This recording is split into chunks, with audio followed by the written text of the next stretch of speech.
యథా కాష్టంచ కాష్టంచ సమేయాతాం మహార్ణవే సమేత్య చ వ్యపేయాతాం కాలమాసాద్య కంచన.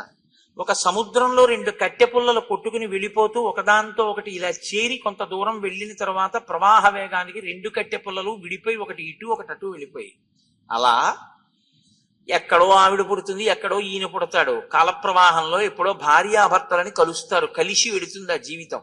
కొంతకాలం తర్వాత ఆయనన్నా ముందు ఈవిడన్నా ముందు పడిపోతారు. ఆ తర్వాత ప్రవాహ వేగానికి రెండు కట్టె పుల్లలు విడిపోయి ఒకటి ఇటు ఒకటి అటు వెళ్ళిపోయి, అలా ఎక్కడో ఆవిడ పుడుతుంది, ఎక్కడో ఈయన పుడతాడు. కాలప్రవాహంలో ఎప్పుడో భార్యాభర్తలని కలుస్తారు, కలిసి వెడుతుంది ఆ జీవితం. కొంతకాలం తర్వాత ఆయనన్నా ముందు ఈవిడన్నా ముందు పడిపోతారు. ఆ తర్వాత రెండో వాళ్ళు పడిపోతారు. కాబట్టి ఈ ప్రయాణంలో వెళ్ళిపోవడం అనేటటువంటిది తథ్యం. కానీ నువ్వొక్కటి జ్ఞాపకం పెట్టుకో, దీన్ని అతిక్రమించలేము అని తెలుసున్నటువంటి దశరథుడు తను యజ్ఞములు చేశాడు, యాగాలు చేశాడు, ఎన్నో చేశాడు. ఎన్ని చేస్తున్నా తనకి లోపల ఏ కోరికలున్నా అన్నిటికన్నా ప్రధానం లోపల ఉన్న కోరికలు ఏవి ఉన్నాయో ఆ కోరికలనిచ్చిన మనస్సు, ఆ శరీరము ఆ జన్మకి పడిపోతే ఆ తర్వాత జరిగే దాంతో సంబంధం లేదు. కానీ ఇది ఉండగా మాత్రం, ధార్మికంగా ఉండకపోతే మాత్రం పరలోకాలు పోతాయని నమ్మాడు. ఎక్కడ పెట్టాడో చూడండి తీసుకొచ్చి. అంటే మీరు బాగా దీన్ని పట్టుకున్నారో లేదో, మీకు నేను ఒక మాట చెప్తే బాగా పట్టుకుంటారు. దశరథుడి కోణంలోంచే చెప్తాను, ఉదాహరణ మీకు తేలిగ్గా ఉంటుంది. దశరథుడు శరీరంతో ఉన్నాడు. దశరథుడు శరీరంతో ఉన్నప్పుడు ఏం కోరుకున్నాడు? రాముడికి రాజ్యం ఇద్దామని కోరుకున్నాడు. భరతుడికి రాజ్యం ఇయ్యంది కైకమ్మ. మొయ్యి అని ఖైదు చేసి రాముడికే రాజ్యం ఇప్పించగలడు తలుచుకుంటే. లేదా ఆ రాత్రి భార్య కుత్తుక కోసేసి విషాన్నం పెట్టి, నాకు తెలియదు భార్య చచ్చిపోయిందని చెప్పి రాముడికి పట్టాభిషేకం చేయగలడు. ఎందుకు చేయలేదు దశరథుడు? దీంతో అనుభవించేటటువంటి సుఖాలు కొంతకాలమే. ఇది పడిపోవడం సత్యం, ఇది ఉండదు. ఇది పడిపోయిన తర్వాత నీ జీవుడు మాత్రం పోడు, వాడు ఉంటాడు. ఎవడు సుఖ దుఃఖాలని దీన్ని అడ్డు పెట్టుకుని అనుభవిస్తున్నాడు. ఇది ఈశ్వరుడు ఎందుకు ఇచ్చాడో తెలుసా అండి? లోపలి జీవుడు పాపపుణ్య ఫలితములను అనుభవించడానికి ఒక ఉపకరణం ఉంటే తప్ప అనుభవించలేడు, అందుకిచ్చాడు. ఇప్పుడు ఏసీలో నేను కూర్చుంటే హాయిగా ఉంది, ఏది ఉంటే ఆ హాయి తెలుస్తుంది? ఇది ఉంటే కదండి తెలుస్తుంది, శరీరం ఉంటే కదా. కరెంటు పోయింది, ఏసీ ఆగిపోయింది. బాల్కనీలో కూర్చుంటే వడగాడ్పు కొట్టింది, దుఃఖంగా ఉంది. ఏది ఉంటే తెలిసింది? ఇది ఉంటే తెలిసింది. ఈశ్వరుడు దీన్ని సుఖ దుఃఖములు అనుభవించడానికి ఇచ్చినటువంటి పనిముట్టు. కాబట్టి దీనిలో ఉన్న జీవుడు ఏది కోరుకున్నా ఆ కోరికని తీర్చే ప్రయత్నం చేసి దానివల్ల సుఖం సత్యం అనుకుంటే పడిపోయిన తర్వాత తీర్పు చెప్పేవాడు ఉంటాడు. దాంతో నువ్వు ధర్మం చేయలేదుగా అంటాడు ఆయన. అని ఊర్ధ్వలోకాలు ఇవ్వడు, నరకంలోకి తోసేస్తాడు. అప్పుడు చాలా బాధగా ఉంటుంది. అందుకని నాన్నగారు ఏం చేశాడో తెలుసా? తెలివైన వాడు. తన లోపల కోర్కెలు ఏమున్నా ఆ కోర్కెలు తీర్చుకునే ప్రయత్నం చేయలేదు, ధర్మం ఏదో అదే చేసే ప్రయత్నం చేశాడు. నాన్నగారు చేసిన గొప్ప పని అది. ఇది నాన్నగారు పట్టుకున్నారు, ఈ శరీరం ఉండదు అని తెలుసుకున్నాడు. అందుకని శరీరంతో ఉన్నప్పుడు ధర్మమే చేశాడు తప్ప తను లోపల కోరుకున్నది చేయలేదు. సాధారణంగా వ్యక్తి ఏం చేస్తారంటే తనకి లోపల ఏ కోరిక పుట్టిందో ఆ కోరిక తీర్చుకోవడానికి దీన్ని వాడుకుంటాడు. దశరథుడు ఏం చేశాడంటే ఏదో రకంగా కోరిక తీర్చుకుంటే ఆ సుఖాన్ని అనుభవించడానికి ఈ శరీరం ఉండదు, లోపల జీవుడు ఎక్కువ కాలం వేదన పొందుతాడు పైన. కాబట్టి లోపల నా కోరిక ఎలా ఉన్నా ధర్మం ఏదో నేను అదే చేస్తానని మీ అమ్మ వరం అడిగితే ఇచ్చేశాడు. అందుకే సత్యంలో నిలబడ్డాడు కాబట్టి ఊర్ధ్వలోకాలకు వెళ్ళిపోయాడు. మరి నాన్నగారు శరీరంతో ఉండి అంత ధర్మం పాటించారు. సజీర్ణం మానుషం దేహం పరిత్యజ్య పితాహినః దైవీం బుద్ధిం అనుప్రాప్తో బ్రహ్మలోక విహారిణీం. అంత ధర్మాన్ని పట్టుకున్నాడు. అందుకే 2 వరాలు అడిగితే తను ఏదైనా చేసి రాజ్యం ఇవ్వగలిగిన వాడు. నేను చెయ్యడం కాదు, నేనేం చేస్తున్నానో చూసేవాడు ఉన్నాడని కంటికి కనపడని వాడికి లొంగాడు. లొంగి తనకిష్టం లేకపోయినా సత్యధర్మములకు కట్టుబడి రాజ్యాన్ని నీకు, వనవాసమును నాకు ఇచ్చి తను శరీరాన్ని విడిచిపెట్టి ఏడుస్తూ వదిలిపెట్టేసి బ్రహ్మలోకానికి వెళ్ళిపోయాడు. ఈ శరీరంతో ఉన్నది ధర్మం చేయడానికే అని నాన్నగారు నమ్మాడు కాబట్టి బ్రహ్మలోకానికి వెళ్ళాడు. నాన్నగారు అలా చేసినవాడు అని తెలుసుండి నాన్నగారు ఏది చెప్పారో ఆ ధర్మం మనం చెయ్యాలి ఈ శరీరంతో అన్నది మనం గుర్తెరిగితే, నాన్నగారు లోపల కోరుకున్నది చెయ్యాలి కదా అని చేస్తావా, నాన్నగారు చెప్పింది చేస్తావా ధర్మం? లోపలేదో నాన్నగారు కోరుకున్నారు, చెట్టేశారు, పళ్ళు అడిగారు, నీకు ఇద్దామనుకున్నారు, తర్వాత నాకు ఇచ్చారంటావా? నాన్నగారు ఎలా సత్యధర్మములు పట్టుకున్నారో మనం కూడా అలా పట్టుకోవాలంటావా? అంతేగాని నాకు ఇవ్వలేదన్నాయా, నాకు ఇచ్చింది నీకు ఇస్తానన్నాయా అంటే నువ్వెవరు ఇవ్వడానికి? నాన్నగారు నీకు ఇచ్చింది నువ్వు తీసుకోవాలి. అంతేగాని నాన్నగారు నీకు ఇచ్చింది నువ్వు నాకు ఇచ్చేస్తే నేను బుచ్చేసుకుంటే అప్పుడు ఏమవుతుంది? అబద్ధం అవుతుంది. అది నాన్నగారి తీర్పుని తిరగరాసినట్టు అవుతుంది. భరద్వాజ మహర్షి యొక్క తపశ్శక్తిని చూసి ఉన్నాం. మహానుభావుడు ఆయన యొక్క తపశ్శక్తి చేత స్మరించినంత మాత్రం చేత దేవతలందరి యొక్క అనుగ్రహాన్ని పొంది అన్ని లక్షల మంది పౌరులకు, జానపదులకు, సైన్యానికి, ఆ వచ్చినటువంటి వాహనాలకి అన్నిటికీ ఆయన ఆహారాన్ని సమకూర్చినటువంటి విధానాన్ని విన్నాం. ఈ దేశంలో ఆ తపశ్శక్తి కలిగినటువంటి వారి యొక్క వైభవమే నిజానికి ఇంత గొప్ప పేరు ప్రఖ్యాతులు దేశానికి తీసుకొచ్చింది. మీరు రోజు ఆ చేసేటటువంటి గురు ప్రార్థనలు వింటుంటారు, తపశ్చక్రవర్తి అని. ఆ తపస్సు ఈశ్వరుడు గురించి చేసినటువంటి తపస్సు వారితో పోదు. దానికి వచ్చిన గొప్పతనం ఏంటంటే, ఒక పుణ్యకార్యాన్ని చేశాడనుకోండి, ఆ పుణ్యకార్యం చేసిన వాడి పుణ్యం ఆయన దాన్ని అనుభవించడంతో పోతుంది. కానీ తపస్సు చేసినటువంటి వ్యక్తి శరీరాన్ని విడిచిపెట్టేసిన ఆయన చేసినటువంటి తపస్సుకి సంబంధించినటువంటి ప్రకంపనలు ఆయన ఎక్కడ శరీరంతో కొంతకాలం ఉన్నారో ఆ ప్రాంతాన్నంతటినీ పట్టి ఉంటాయి. అది ఆ వ్యక్తి చేసినటువంటి తపస్సు యొక్క స్థాయిని బట్టి ఒక్కొక్కసారి యుగాలు మారిపోయినా కూడా ఆ ప్రదేశం అంత శక్తిని పొంది ఉంటుంది. శృంగేరి పీఠం రావడానికి కారణం అటువంటి మహానుభావుడైన ఋష్యశృంగుడి వల్లే. ఋష్యశృంగుడు అక్కడ తపస్సు చెయ్యబట్టే యుగం మారిపోయినా కూడా అక్కడ ఒక పాము కప్పకి పడగబడితే శంకర భగవత్పాదాచార్య స్వామి వారు అక్కడ ఋష్యశృంగుడి యొక్క తపో వైభవాన్ని గమనించి సమస్త ప్రాణులు ఒకదాని పట్ల ఒకటి సహజంగా ఉండవలసిన వైరాన్ని మరిచిపోయినటువంటి పవిత్ర భూమి కనుక నేను ఇక్కడ పీఠాన్ని పెడతాను అని శృంగేరి పీఠాన్ని పెట్టారు.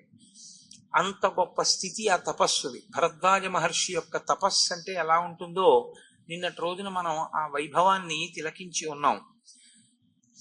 వచ్చినటువంటి భరతుణ్ణి ప్రశ్న వేశాడు, నువ్వు ఎందుకు ఇలాగ నారచీర కట్టుకున్నావు, ఎందుకు ఇలా జటాజూటం కట్టుకున్నావు, దేని కొరకు నువ్వు ఈ అరణ్యానికి బయలుదేరి వచ్చావు, ఎందుకు నువ్వు ఇంత చిక్కిపోయి ఉన్నావు, నాకు కారణం చెప్పవలసింది అని.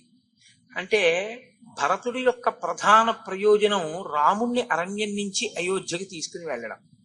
రాముణ్ణి అయోధ్యకి తీసుకు వెళ్ళడము అంటే అదంత తేలికైన విషయం ఏం కాదు, చాలా చాలా కష్టం. అందుకే తనొక్కడే రాకుండా అన్ని లక్షల మందితో వచ్చాడు. ఒకటి, ఇంతమందిని చూస్తే ఇంతమంది కోరితే నేను పట్టుపట్టడం అంటే అది బాగుండదేమో అన్న భావన కలుగుతుంది అని ఒకటి. రెండు, తను చెప్పినప్పుడు ఎక్కడెక్కడ ఒక మంచి విషయం ఉన్నా దాన్ని సమర్థించేటటువంటి పెద్దలు ఉంటారు అన్నది రెండు.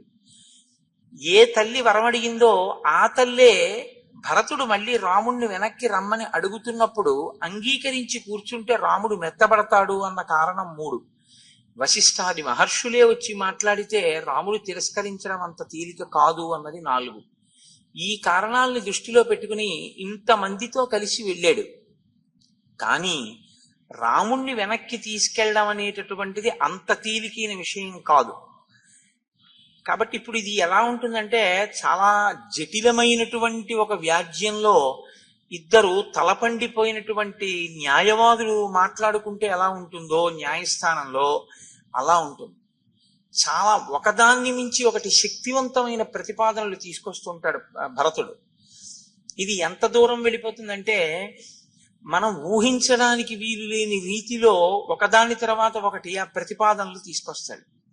కానీ మనకు అనిపిస్తుంది రాముడు చేసేటటువంటి ప్రసంగాన్ని వినకపూర్వం, అమ్మో చాలా శక్తివంతంగా మాట్లాడుతున్నాడు, ఇప్పుడు ఎలా కాదన్నాం అనిపిస్తుంది. కానీ రాముడు ధర్మాన్ని ఎంత పట్టుకున్నాడో చూసినటువంటి స్థితి ఇవాళ ఉండేటటువంటి ఘట్టం రామచంద్రమూర్తి యొక్క ధార్మిక స్థితిని చూపిస్తుంది. మహోత్కృష్టమైనటువంటి ఘట్టంగా రామాయణంలో దీన్ని పెద్దలు భావన చేస్తారు.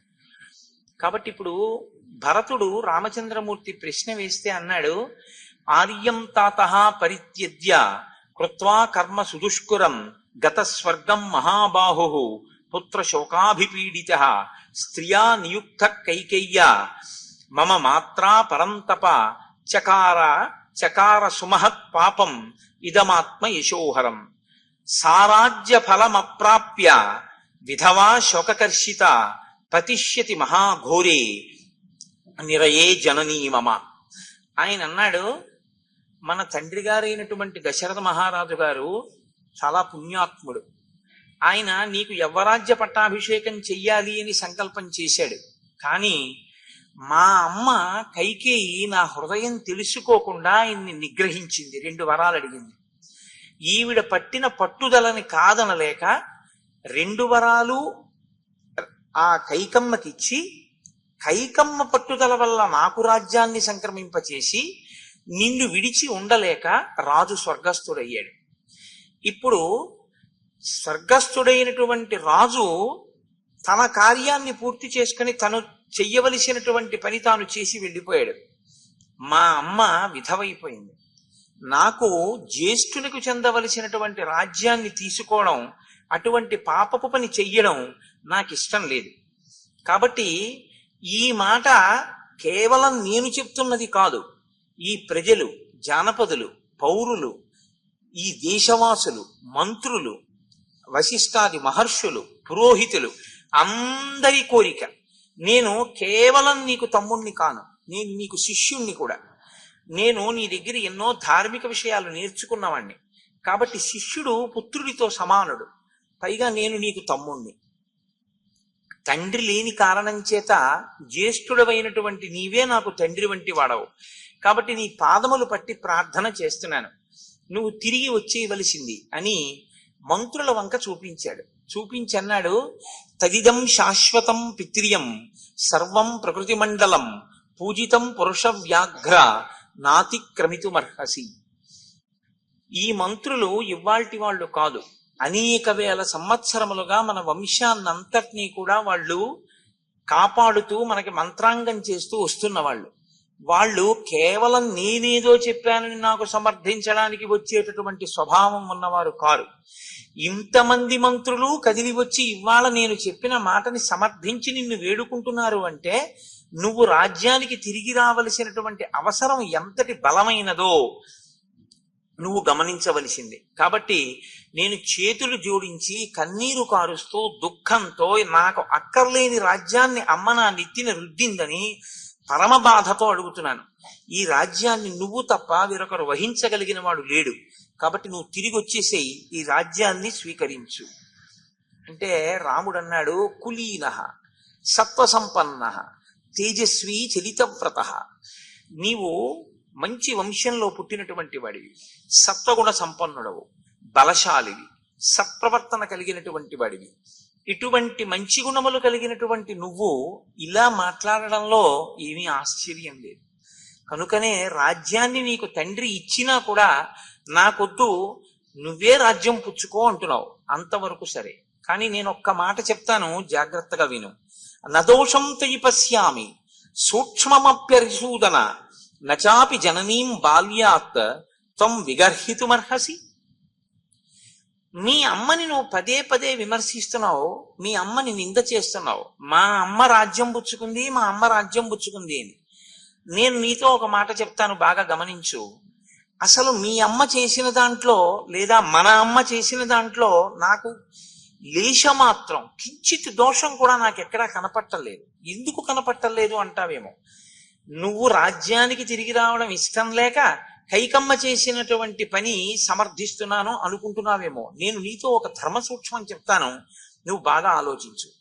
కామకారో మహాప్రాజ్ఞ గురూణాం సర్వదా నఘః ఉపపన్నేషు దారేషు పుత్రేషు చ విధీయతే. తల్లి, తండ్రి, గురువు, ఈ ముగ్గురు అత్యంత గౌరవనీయమైనటువంటి వ్యక్తులు. వీళ్ళు వాళ్ళ బిడ్డల విషయంలో భృత్యులుగా, కింకరులుగా భావన చేసి వారి అభ్యున్నత కొరకు వారిని ఎక్కడ ఉంచాలని వాళ్ళు అనుకుంటారో అక్కడ ఉంచేటటువంటి అధికారం వాళ్ళకుంది. మనం ఎక్కడ ఉండాలనుకుంటున్నామో అక్కడ వాళ్ళు ఉంచాలని మనం కోరకూడదు.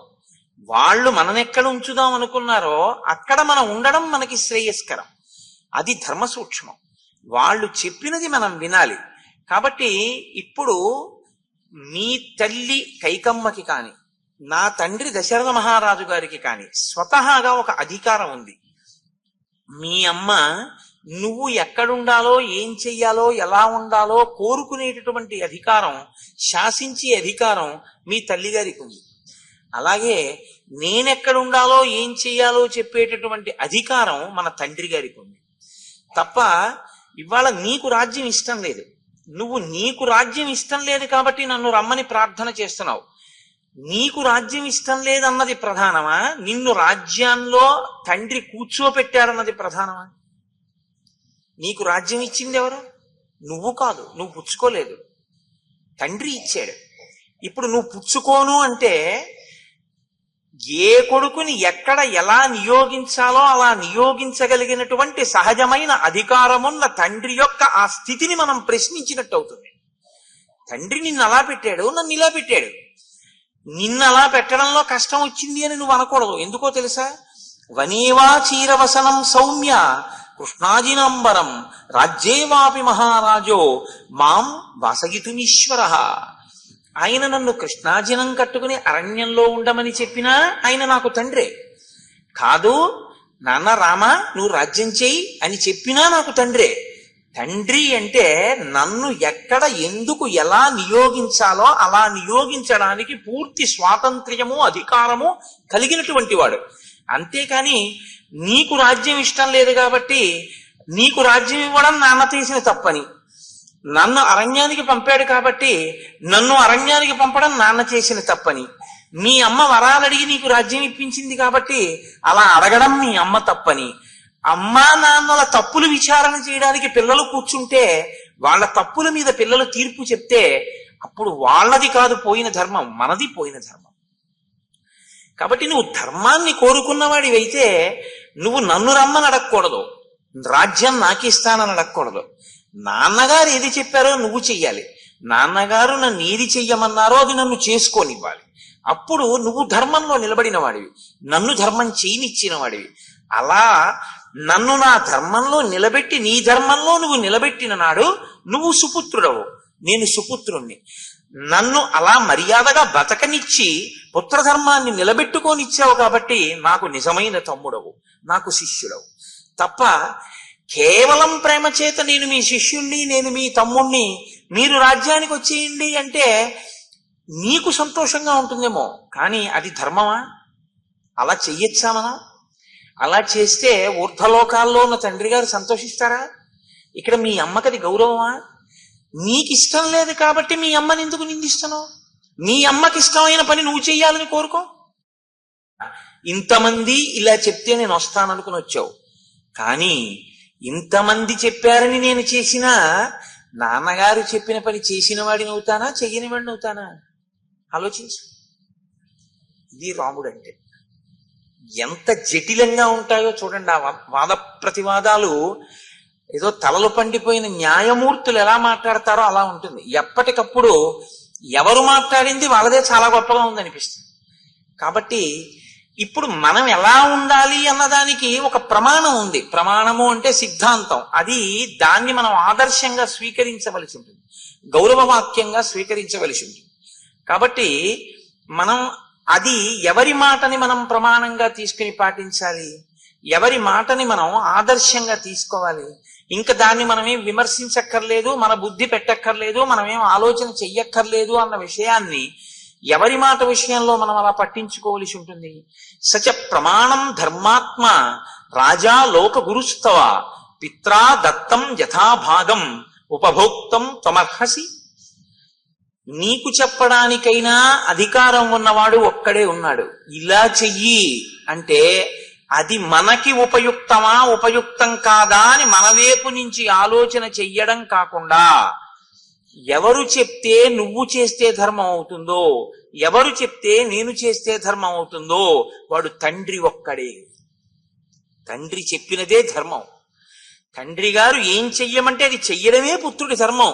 తండ్రి గారు చెప్పింది నాకు ఇందుకు పనికిరాదండి అని చెప్పడం పుత్రధర్మం కాదు. తండ్రికి తెలుసని భావించడం పుత్రధర్మం. కాబట్టి ఇప్పుడు తండ్రి ఏం చేశాడు? నిన్ను రాజ్యమునందు నియుక్తుణ్ణి చేశాడు, నన్ను 14 సంవత్సరములు అరణ్యవాసం చెయ్యవలసిందని ఆదేశించాడు. ఇప్పుడు ధర్మం అన్న మాటకు అర్థం ఏమిటి? నేను అరణ్యవాసం చెయ్యడం, నువ్వు రాజ్యాన్ని పాలించడం. ఇప్పుడు మన ఇద్దరికీ ప్రమాణం ఏమిటి? మీరు ఎలా చేశారు అని ఎవరైనా అడిగితే మనం ఏం చెప్పాలి? మా తండ్రి గారు చెప్పారు, మేము చేశామని చెప్పాలి తప్ప ఇంతకు ముందు ఎప్పుడో ఏదో జరిగింది, దాన్ని మా నాన్నగారు చేయలేదు, అందుకని మా నాన్నగారికి తప్పు, అందుకని మేము ఇలా మార్చేసుకుంటున్నామని మనం అనొచ్చా? అప్పుడు మంది తప్పు, నాన్నగారిది కాదు. అంటే మనకి పనికొచ్చేటట్టుగా మనకి ఏవి ఇష్టమో అవి ఆయన నోటి వెంట వస్తే ఆయన ధర్మాత్ముడు. మనకిష్టం లేకపోయినా ఇది పిల్లలు చేస్తే మంచిది అనుకుని తండ్రి చెప్పిన నాడు ఆయన ధర్మాత్ముడు. అప్పుడు ఆయన చేసిన పని మీద నువ్వు తీర్పు చెప్పావా? ఆయన చెప్పిన పని నువ్వు చేశావా? ఏమి మాట్లాడుతున్నావు నువ్వు? అలా అడగచ్చా? అలా చెయ్యొచ్చా? కాబట్టి తండ్రి గారు మన ఇద్దరికి ఏమి చెప్పారో అదే చేద్దాం, అది ధర్మం. అప్పుడు తండ్రి సంతోషిస్తాడు. విన్నాడు భరతుడు, ఏమంటాడు? కాబట్టి అన్నాడు, ఇప్పుడు అప్పటికి ఆ రోజు సభ పూర్తయింది, బాగా చీకటి పడిపోయింది. మరునాడు మళ్ళీ కూర్చున్నారు. వచ్చిన ప్రయోజనం ఇదని రాముడికి తెలుసు, వచ్చిన ప్రయోజనం ఇదని భరతుడికి తెలుసు, ఇన్ని లక్షల మందికి తెలుసు. మళ్ళీ ఇంతమంది కూర్చున్నారు. సాంత్వితా మామికా మాత దత్తం రాజ్యమిదం మమ తద్దదామి తవైవాహం భుంక్ష్వ రాజ్యం అకంటకం. మళ్ళీ మొదలు పెట్టాడు భరతుడు. నువ్వు మా తల్లిగారిని తృప్తిపరచడం కోసమని మా తండ్రి గారు లేదా మన తండ్రి గారు రాజ్యాన్ని కైకమ్మ ద్వారా నాకు సంక్రమింపచేశారు. ఇప్పుడు నాన్నగారు చెప్పింది నువ్వు చెయ్యాలని కదా నువ్వు అన్నావు. కాబట్టి నాన్నగారు చెప్పిన ప్రకారం రాజ్యం అమ్మ వలన నాకు వచ్చింది, నేను అడగలేదన్నయ్య. ఆ మాట మీరు పట్టుకోవాలి, ఎంత చెప్పినా అది వదలడు భరతుడు. సాంత్విత మామికా మాత దత్తం రాజ్యం ఇదం మమ. కాబట్టి ఇప్పుడు రాజ్యం నాదే, నాకు వచ్చింది. నేనేం చేస్తున్నానో తెలుసా? నీకు ఇచ్చిన రాజ్యం నువ్వు తీసుకోని కదా నువ్వు అన్నావు. నాన్నగారి మాట గౌరవించాను, నేను తీసుకున్నాను, నాదే రాజ్యం. తద్దదామి తవైవాహం, నీకు ఇచ్చేస్తున్నాను. భుంక్ష్వ రాజ్యం అకంటకం, ఇప్పుడు అకంటకంగా ఇప్పుడేమిటి నీకు బాధ? ఇప్పుడు తీసుకో. నాన్నగారి మాట నేనేం కాదనలేదే, నా మాట నువ్వు కాదనకూడదుగా. తమ్ముణ్ణి శిష్యుణ్ణి ప్రార్థిస్తున్నానుగా, ఇంతమంది ప్రార్థిస్తున్నారుగా, మరి ఇంతమంది ప్రార్థన అంగీకరించడం నీకు ధర్మమేగా. నేను అంగీకరించానుగా నువ్వు చెప్పిన మాట. నాన్నగారు ఇచ్చారు, తీసుకున్నాను, నీకు ఇచ్చేస్తున్నాను. ఇప్పుడు భుంక్ష్వరాజ్యం అకంటకం. అలా కాదు, నువ్వే ఉంచుకో. అదేమిటి నాకెందుకు ఇచ్చేయడం? ఏదో నేను లేనివాడినో లేకపోతే పాపం ఏదో ఇవ్వకపోతే ఎలా బతుకుతాడులే అని ఇస్తున్నాను అనుకుంటున్నావేమో, అందుకు ఇవ్వట్లేదు. నేను ఇది పుచ్చుకుని ఆలోచించాను, ఇది నేను పుచ్చుకుని ఇప్పుడు రాజుగా కూర్చుంటాను అని ఆలోచన వచ్చింది. వస్తే నాకేమనిపించిందో తెలుసా? గతింకర ఇవాశ్వస్య తార్క్ష్యస్వేన పతత్రిణ అనుగంతుం నశక్తిర్మే గతిం తవ మహీపతే. ఒక గుర్రం ఒక గాడిద రెండు చూడ్డానికి ఒక్కలా ఉంటాయి, ఉన్నాయి కదా అని గతింకర ఇవాశ్వస్య, గుర్రం ఎలా పరిగెడుతుందో అలా గాడిద పరిగెడదాం అనుకుందనుకో, పరిగెడుతుందా? అది అందంగా ఉంటుందా? అసహ్యంగా ఉంటుంది. అలాగే తార్క్ష్యస్వేవ పతత్రిణ, పతత్రిణ అంటే పక్షి. పక్షి గరుత్మంతుడి వంక చూసి, గరుత్మంతుడు పక్షే, నేను పక్షే, గరుత్మంతుడు ఎలా ఎగురుతున్నాడో నేను అలా ఎగురుతానని ఒక పక్షి అనుకుందనుకో, ఎగరగలదా? ఆయనలా ఎగరబోయే ప్రయత్నం చేస్తే ఏమవుతుంది? కింద పడుతుంది. గాడిద గుర్రంలా పెరిగెత్తపోతే ఏమవుతుంది? అలా ఉన్నాననుకుని కింద పడుతుంది. పక్షి గరుత్మంతుడిని చూసి నేను పక్షిని ఎగిరితే ఏమవుతుంది? కింద పడుతుంది. నేను దశరథ మహారాజు గారి కొడుకునే, రాజ్యం నేనెందుకు తీసుకోకూడదని తీసుకుంటే ఇదిగో గాడిద కింద పడ్డట్టు పక్షి కింద పడ్డట్టు పడతాను, ఇది పరిపాలించడానికి నా సమర్థత చాలదు అని నాకు అర్థమైంది. నీకేదో లేదని నేను ఇవ్వట్లేదు, నువ్వు తప్ప పాలించేవాడు లేడు అని నిన్ను బ్రతిమాలుతున్నాను తీసుకోమని. ఇప్పుడేమిటి నీకు అభ్యంతరం? అమ్మో, ఎలా మాట్లాడుకుంటారండి! న్యాయస్థానాల్లో కూడా ఉండదు ఈ వాదన. అంత గొప్పగా మాట్లాడతాడు భరతుడు. అంటూ అన్నాడు, ఎప్పుడూ కూడా అన్నయ్య, ప్రపంచంలో పుట్టుక చేత కొంతమందికి కొన్ని లక్షణాలు ఉంటాయి, కొందరు పుట్టుక చేత ఉత్తములై ఉంటారు, కొందరు పుట్టుక చేత మధ్యములై ఉంటారు, కొందరు పుట్టుక చేత అంతకన్నా కింది స్థాయిలో ఉంటారు. దాన్ని ఏమి చేసి కూడా నువ్వు మార్చేయడం అన్నది కుదరదు. అది సంభవం అయ్యేటటువంటి విషయం కాదు. ఎందుచేత అంటే ఒక ఉత్తముడైనటువంటి వాడు ఉన్నాడు అనుకోండి, ఆయన ప్రజ్ఞ వేరు, ఆయన ప్రజ్ఞా విశేషం వేరు. ఆయన ప్రజ్ఞా విశేషం నీకు రావాలి అంటే నువ్వు ఆయనలా నిర్ణయం చేయడం, నువ్వు ఆయనలా ఆ కార్యక్రమాన్ని చెయ్యగలిగినటువంటి దక్షత నీకు ఎప్పుడూ రాదు. ఎందుకంటే ప్రచోదయాత్, ఆయన బుద్ధి యందు గాయత్రికి ఉన్నటువంటి అనుగ్రహం అటువంటిది. అందుకని ఆయన వాక్కుకున్న సమర్థత అటువంటిది. అందుకని అలా నడుస్తుంది ఉత్తముడైన వాడికి.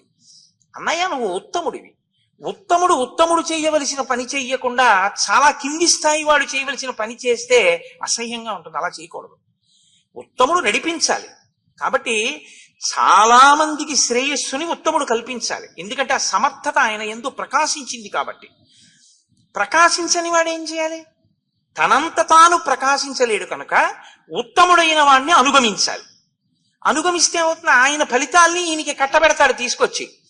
కాబట్టి అన్నయ్య పుట్టుకతో ఆ స్థితి ఉంది. ఇవాళ నీకు రాజ్యం ఇస్తాను, నేను వెళ్ళి అడుగుతాను అంటే ఇన్ని లక్షల మంది ఎందుకు వచ్చారు? నువ్వు ఉత్తముడవు కనుక. కాబట్టి నీకు రాజ్యం వెళ్ళాలన్నయ్య. ఇప్పుడు నేను ఇవ్వడం, నువ్వు పరిపాలించడం నువ్వు నమ్మకపోయినా, పోనీ అలా అంటున్నావు నువ్వు నాకు రాజ్యం ఇచ్చేయడానికి అని అంటావేమో. నువ్వు ఉత్తముడువు అనడానికి ఇంకింతకన్నా సాక్ష్యాధారం ఏమిటి?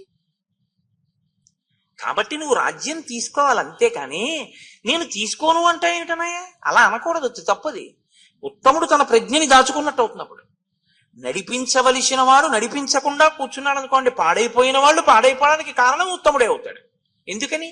ఆయన నడిపించి ఉంటే ఆ ప్రయోజనాన్ని పొంది ఉండేవాళ్ళు. నువ్వు నడిపించద్దు మమ్మల్ని అన్నారు అనుకోండి, ఆయన ఓ మూలకెళ్ళి కూర్చున్నాడు అనుకోండి, నాకెందుకంటే వాళ్ళు అడగనప్పుడు అని కూర్చున్నాడు అనుకోండి, తప్పు లేదు.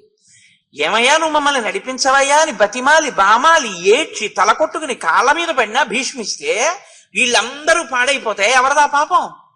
ఉత్తముడిదే. ఉత్తముడైన వాడు అలా ఎప్పుడైనా చేస్తాడా? చెయ్యడుగా. మరి నువ్వు ఉండిపోతానంటే ఏంటి? నీకు జటలేమిటి, నీకు నార చీరలేమిటి, నువ్వు అరణ్యవాసం ఏమిటి, నీకు తపశ్చర్య ఏమిటి? ఇంద్రుడు దేవతల్ని పరిపాలించినట్టు నువ్వు కోసం ఈ భూమండలాన్ని పరిపాలించాలి. నువ్వు పుట్టిందే అందుకు. నువ్వు అది మానేసి ఇక్కడ కూర్చుంటానంటే ఏమిటన్నాయా? నీ స్థితిగతి తగదు, అలా ఉండకూడదు. నువ్వు ఉత్తముడివి, లోకము యొక్క ప్రయోజనాన్ని నువ్వు చూడవలసి ఉంటుంది అంటూ ఆయన అన్నాడు. దశరథుడు రాజ్యం ఇచ్చాడు కాబట్టి నువ్వు అనుభవించని కదా అంటున్నావు. కానీ నేను నీకు ఒక మాట చెప్పనా? ఇవ్వడము అనేటటువంటి దాంట్లో త్రికరణ శుద్ధి ఉండాలి. ఇద్దాము భరతుడికి అన్న లక్షణం దశరథుడికి మొదటి నుంచి ఉంటే నేను పుచ్చుకునేవాడిని. నాన్నగారు అసలు ఎప్పటి నుంచో పాపం రాముడు ఇంత బాగా చేయలేడు, భరతుడికే రాజ్యం ఇద్దాం అనుకుంటే అన్నయ్య నేను పుచ్చుకునేవాడిని. నీకు తెలుసు, నాకు తెలుసు, మా అమ్మలకి తెలుసు, ఈ ప్రజలకి తెలుసు. నిజం చెప్పు, నీకొద్దు నాకు ఇద్దామని మొదటి నుంచి నాన్నగారు అనుకున్నారా? అనుకోలేదు. నువ్వు పెరుగుతుంటే నాన్నగారు ఎలా చూశారో తెలుసా? నీ వంక సయదా పుష్టితో భూత్వా ఫలాని విదర్శయేత్ సతాం నానుభవేత్ ప్రీతిం యస్య హేతోః ప్రరోపితః ఏషోపమా మహాబాహో తమర్థం నేత్తుమర్హసి యది త్వమస్మాన్ వృషభో భర్తా భృత్యాన్న షాధి. ఒకడు ఒక గొప్ప చెట్టును ఒకదాన్ని తీసుకొచ్చాడు. చెట్టుని తీసుకురావడం అంటే ముందు కాయలు పళ్ళు ఉన్న చెట్టుని తెచ్చేవాడు పెరట్లో పాతుకోడు కదండి. ఒక మంచి కొత్తపల్లి కొబ్బరి అని వస్తుంది మా తూర్పుగోదావరి జిల్లాలో. చాలా గొప్పగా ఉంటుంది ఆ పండు, మామిడి పండు. ఆ కొత్తపల్లి కొబ్బరి మామిడి పళ్ళు మనం పండించుకుందాం అనుకున్నాడు అనుకోండి ఒక ఆయన. కొత్తపల్లి కొబ్బరి మామిడి పళ్ళతో ఉన్న చెట్టుని పెరిగి తెచ్చి వేసుకోడు, ఆ మొక్క తెచ్చి పొలంలో వేస్తాడు. ఆ మొక్క తెచ్చి పొలంలో వేసి రోజు దాని వంక చూసి, ఒరే దీని చుట్టూ ఏదైనా కట్టండ్రా, కంచె కట్టండ్రా, ఏమైనా పశువులు తినేస్తాయేమో అంటాడు. ఒరే రోజు నీళ్లు పోస్తున్నారా అంటాడు. అది రోజు రోజుకి పెద్దదవుతుంటే ఇది పండుతుంది, ఇది పండిస్తుంది అంటాడు. ఆశ పెట్టుకుంటాడు. ఆ చెట్టు పండిస్తుందా, పండు తిందామని ఆశిస్తాడు. ఇప్పుడు ఆ చెట్టు చాలా పెద్దదై పళ్ళు ఇవ్వడం మానేసింది అనుకో, ఆ మొక్క వేసిన వాడి పరిస్థితి ఏమిటి? చెట్టు పెద్దదైంది, పళ్ళు ఇవ్వలేదు. చెట్టు పెద్దదవడం కావాలా, పళ్ళు ఇవ్వడం కావాలా? పళ్ళివ్వడం కోసం పెద్దదవడం కావాలి కానీ పెద్దదవడం కోసం పెద్దదవడం కోరుకోలేదు ఆ వ్యక్తి వేసినవాడు. అన్నయ్య, నువ్వు పెరిగి పెద్దవాడివై రాజ్యాన్ని సుసంపన్నంగా పరిపాలిస్తావనేటటువంటి పళ్ళిస్తావని పెరుగుతున్న మొక్కని చూసినట్టు చూశాడు తండ్రి దశరథుడు. నువ్వు తీరా పెరిగి పెద్దవాడివై పరిపాలన చేయడం అనే పండివ్వకుండా నేను వెళ్ళి అరణ్యంలో కూర్చుంటాను అనడం చెట్టు పళ్ళివ్వకపోవడం లాంటిది. ఇది ఎలా కుదురుతుంది అన్నయ్య? దశరథ మహారాజు గారు నాకు రాజ్యం ఇద్దామని మొదటి నుంచి అనుకోలేదు. నిన్ను పెరుగుతుంటే రోజు చూసి ఈ రాముడే యువరాజు అవుతాడు, ఈ రాముడు రాజారాముడు అవుతాడు, ఈ రాముడు నా తర్వాత పరిపాలన చేస్తాడు, ఈ లోకమంతా ఎంత సుఖిస్తుందో అని ఎదురు చూశాడు. ఇప్పుడు చెప్పు, నాకు ఇద్దామనుకున్నాడా నాన్నగారు? అనుకోలేదు. మరి ఎందుకు ఇచ్చాడు? మా అమ్మ నిగ్రహించింది కాబట్టి ఇచ్చాడు. ఇప్పుడు ఇచ్చాడు అని నువ్వు అంటున్నావే, అది ఇవ్వాలని ఇచ్చింది కాదు అన్నయ్య, ఇవ్వకుండా ఉండడం తప్ప మార్గం లేక ఇచ్చింది. కాబట్టి ఇప్పుడు నిజంగా ఆయన ఇప్పుడు సంతోషిస్తాడు. ఇవ్వకుండా ఉండడం తప్ప మార్గం లేని రీతిలో ఆయనని బలవంతం చేసి ఏ తల్లి నాకు ఈ రాజ్యాన్ని ఇప్పించిందో ఆ తల్లే వచ్చింది కాబట్టి దాన్ని నేను నీకు ఇచ్చేస్తే ఇప్పుడు నువ్వు పుచ్చుకొని పరిపాలిస్తే ఆయన ఇక్కడ లేకపోయినా ఎక్కడో ఉన్నా అమ్మయ్యా నా రాముడు రాజయ్యాడని సంతోషిస్తాడు, వీళ్ళందరూ సంతోషిస్తారు. అంతేకాని నేను రానయ్యా, నేను అడవిలోనే కూర్చుంటాను, ఇదే ధర్మం నాన్నగారు చెప్పారంట ఏమిటన్నయ్యా? నాన్నగారు చెప్పింది త్రికరణ శుద్ధిగా అలాగా చెప్పింది, అలా అనలేదుగా. కాబట్టి రాజ్యం తీసుకోవాలి. ఇప్పుడు ఎలా వచ్చాడో చూడండి భరతుడు. అంటే రాముడు అన్నాడు, నాయనా నేను నీకు ఒక మాట చెప్తాను చూడు, ఈ లోకంలో అన్నీ కూడా నశించిపోయేటటువంటివి. ఈ లోకంలో ఉన్నది ఏది కూడా నశించకుండా శాశ్వతంగా ఉండిపోయేది అన్నది ఏది ఉండదు. ఒక భర్త యొక్క భార్య కాని, భార్య యొక్క భర్త కాని, భార్యాభర్తల యొక్క బిడ్డలు కాని, వారి తల్లిదండ్రులు కాని, వారు కట్టుకున్న ఇళ్ళు కాని, వారికి ఉన్న పొలాలు కాని, ఏవైనా కానివ్వండి, అన్నీ ఈ లోకంలో ఏదో ఒక నాటికి నశించిపోతాయి. నశించకపోవడం అనేటటువంటిది ఏది ఉండదు ఈ లోకంలో. పుట్టినటువంటి ప్రతి వ్యక్తి మరణించక తప్పదు, మరణిస్తాడు. కాబట్టి ప్రతి శరీరము వెళ్ళిపోతుంది. దృఢమైన స్తంభములతో ఒక ఆయన ఇల్లు కట్టాడు. ఇల్లు కడితే అది అలా ఉండిపోతుందా? ఉండదు, అది కూడా పడిపోతుంది. లోకంలో పోకడేమిటంటే తథైవ సీదంతి నరా జరామృత్యు వశంగతాః. జర అంటే వృద్ధాప్యము చేత, మృత్యువు చేత గ్రసింపబడతాడు ప్రతివాడు కూడా. ఈ రెండిటి చేత పట్టుకోబడతాడు, పారిపోలేడు. కాబట్టి అందరూ పడిపోతారు. అలాగే నాన్నగారు కూడా శరీరాన్ని విడిచిపెట్టేశారు. నాన్నగారి శరీరం కూడా పడిపోయింది. ఎందుకు చెప్తున్నాడు ఈ మాటలు? ఎంత జాగ్రత్తగా చెప్తాడో చూడండి, ఎక్కడికి వెళ్ళి చెప్తాడో చూడండి. ఆత్మానమనుశోచత్వం కిమన్యమనుశోచసి ఆయుస్తే హీయతే యస్య స్థితస్య చ గతస్య చ. మీరు ఏమీ చేయకుండా అలా నిలబడ్డారనుకోండి, ఏ పనులు జరగవేమో, కానీ మీరు అన్నం తినడం జరగలేదేమో, మీరు నీళ్లు తాగడం జరగలేదేమో, మీరు స్నానం చేయడం జరగలేదేమో, లేకపోతే మీ వలన ఎవరికి ఏమీ ఉపకారం జరగకుండా ఉండిపోయిందేమో, కానీ మీ ఆయుర్దాయం తరిగిపోకుండా మాత్రం లేదు. అమ్మో, ఎలా మాట్లాడతాడండి రాముడు? మాట్లాడడం అంటే స్థితస్యచ గతస్యచ. స్థితస్యచ అంటే అలా నిలబడిన, గతస్యచ కదిలిన, ఏం చేస్తున్నా అయిపోతుంటుంది ఆయుర్దాయం. ఆయుర్నశ్యతి పశ్యతాం ప్రతిదినం యాతిక్షయం యవ్వనం ప్రత్యాయంతి గతాః పునర్న దివసాః కాలో జగద్భక్షకః లక్ష్మీస్తోయ తరంగ భంగ చపలా విద్యుచ్చలం జీవితం తస్మాన్ మాం శరణాగతిం కరుణయా త్వం రక్ష రక్షాధునా అంటారు శంకర భగవత్పాదులు. సూర్యోదయ సూర్యాస్తమయాల్లో ఆయుర్దాయాన్ని గ్రసించేస్తున్నాడు ఈశ్వరుడు. అయిపోతోంది ఆయుర్దాయం రోజు రోజుకి. కాబట్టి గాత్రేషు వలయః ప్రాప్తాః శ్వేతాశ్చైవ శిరోరుహాః జరయా పురుషో జీర్ణః కిం హి కృత్వా ప్రభావయేత్. ఒకనాడు పటుత్వంగా ఉన్నటువంటి అవయవములను కప్పి ఉన్నటువంటి చర్మం క్రమక్రమంగా ముడతలు పడిపోతుంది, దగ్గరగా అయిపోయి ముడతలు పడుతుంది. శ్వేతాశ్చైవ శిరోరుహాః, తల మీద ఉన్న వెంట్రుకలన్నీ తెల్లబడిపోతాయి. జరయా పురుషో జీర్ణః, వృద్ధాప్యం చేత వ్యక్తి యొక్క శరీరం శిథిలమైపోతుంది. ఇది లోకము యొక్క ధర్మం. దీని నుంచి ఏ మానవుడు తప్పించుకోలేడు. నందం ద్యుతిత ఆదిత్యే నందం త్యస్తమితేరవ ఆత్మనోనావ బుద్ధ్యంతే మనుష్య జీవిత క్షయం. కానీ మనిషి యొక్క పోకడ ఎలా ఉంటుందంటే, భరత, సూర్యోదయం అయితే ఇవాళ ఏవో డబ్బులు వస్తాయని సంతోషిస్తాడు. సూర్యాస్తమయం అయితే చీకటి పడింది కాబట్టి మనం కామ సంబంధమైనటువంటి భోగాన్ని పొందవచ్చు అని సంతోషిస్తాడు. సూర్యోదయానికి సంతోషమే, సూర్యాస్తమయానికి సంతోషమే. అసలు సూర్యోదయము సూర్యాస్తమయంలో తన ఆయుర్దాయం పోయిందని మాత్రం ఎవడూ గమనించరు. యథా కాష్టంచ కాష్టంచ సమేయాతాం మహార్ణవే సమేత్య చ వ్యపేయాతాం కాలమాసాద్య కంచన. ఒక సముద్రంలో రెండు కట్టె పుల్లలు కొట్టుకుని వెళ్ళిపోతూ ఒకదాంతో ఒకటి ఇలా చేరి కొంత దూరం వెళ్ళిన తర్వాత ప్రవాహ వేగానికి రెండు కట్టె పుల్లలు విడిపోయి ఒకటి ఇటు ఒకటి అటు వెళ్ళిపోయి, అలా ఎక్కడో ఆవిడ పుడుతుంది, ఎక్కడో ఈయన పుడతాడు. కాలప్రవాహంలో ఎప్పుడో భార్యాభర్తలని కలుస్తారు, కలిసి వెడుతుంది ఆ జీవితం. కొంతకాలం తర్వాత ఆయనన్నా ముందు ఈవిడన్నా ముందు పడిపోతారు. ఆ తర్వాత ప్రవాహ వేగానికి రెండు కట్టె పుల్లలు విడిపోయి ఒకటి ఇటు ఒకటి అటు వెళ్ళిపోయి, అలా ఎక్కడో ఆవిడ పుడుతుంది, ఎక్కడో ఈయన పుడతాడు. కాలప్రవాహంలో ఎప్పుడో భార్యాభర్తలని కలుస్తారు, కలిసి వెడుతుంది ఆ జీవితం. కొంతకాలం తర్వాత ఆయనన్నా ముందు ఈవిడన్నా ముందు పడిపోతారు. ఆ తర్వాత రెండో వాళ్ళు పడిపోతారు. కాబట్టి ఈ ప్రయాణంలో వెళ్ళిపోవడం అనేటటువంటిది తథ్యం. కానీ నువ్వొక్కటి జ్ఞాపకం పెట్టుకో, దీన్ని అతిక్రమించలేము అని తెలుసున్నటువంటి దశరథుడు తను యజ్ఞములు చేశాడు, యాగాలు చేశాడు, ఎన్నో చేశాడు. ఎన్ని చేస్తున్నా తనకి లోపల ఏ కోరికలున్నా అన్నిటికన్నా ప్రధానం లోపల ఉన్న కోరికలు ఏవి ఉన్నాయో ఆ కోరికలనిచ్చిన మనస్సు, ఆ శరీరము ఆ జన్మకి పడిపోతే ఆ తర్వాత జరిగే దాంతో సంబంధం లేదు. కానీ ఇది ఉండగా మాత్రం, ధార్మికంగా ఉండకపోతే మాత్రం పరలోకాలు పోతాయని నమ్మాడు.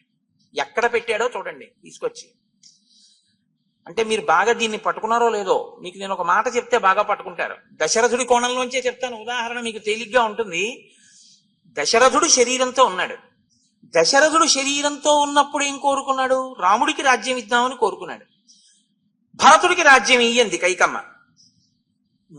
మొయ్యి అని ఖైదు చేసి రాముడికే రాజ్యం ఇప్పించగలడు తలుచుకుంటే. లేదా ఆ రాత్రి భార్య కుత్తుక కోసేసి విషాన్నం పెట్టి, నాకు తెలియదు భార్య చచ్చిపోయిందని చెప్పి రాముడికి పట్టాభిషేకం చేయగలడు. ఎందుకు చేయలేదు దశరథుడు?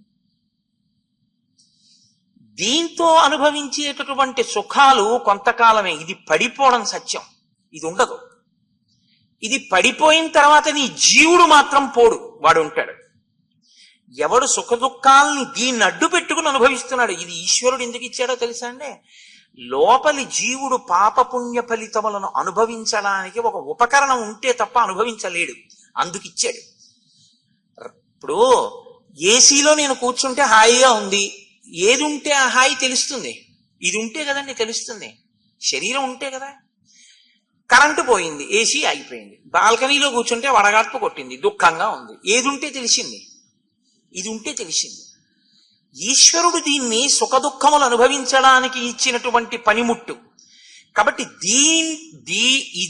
దీనిలో ఉన్న జీవుడు ఏది కోరుకున్నా ఆ కోరికని తీర్చే ప్రయత్నం చేసి దానివల్ల సుఖం సత్యం అనుకుంటే పడిపోయిన తర్వాత తీర్పు చెప్పేవాడు ఉంటాడు. దాంతో నువ్వు ధర్మం చేయలేదుగా అంటాడు ఆయన. అని ఊర్ధ్వలోకాలు ఇవ్వడు, నరకంలోకి తోసేస్తాడు. అప్పుడు చాలా బాధగా ఉంటుంది. అందుకని నాన్నగారు ఏం చేశాడో తెలుసా? తెలివైన వాడు తన లోపల కోర్కెలు ఏమున్నా ఆ కోర్కెలు తీర్చుకునే ప్రయత్నం చేయలేదు, ధర్మం ఏదో అదే చేసే ప్రయత్నం చేశాడు.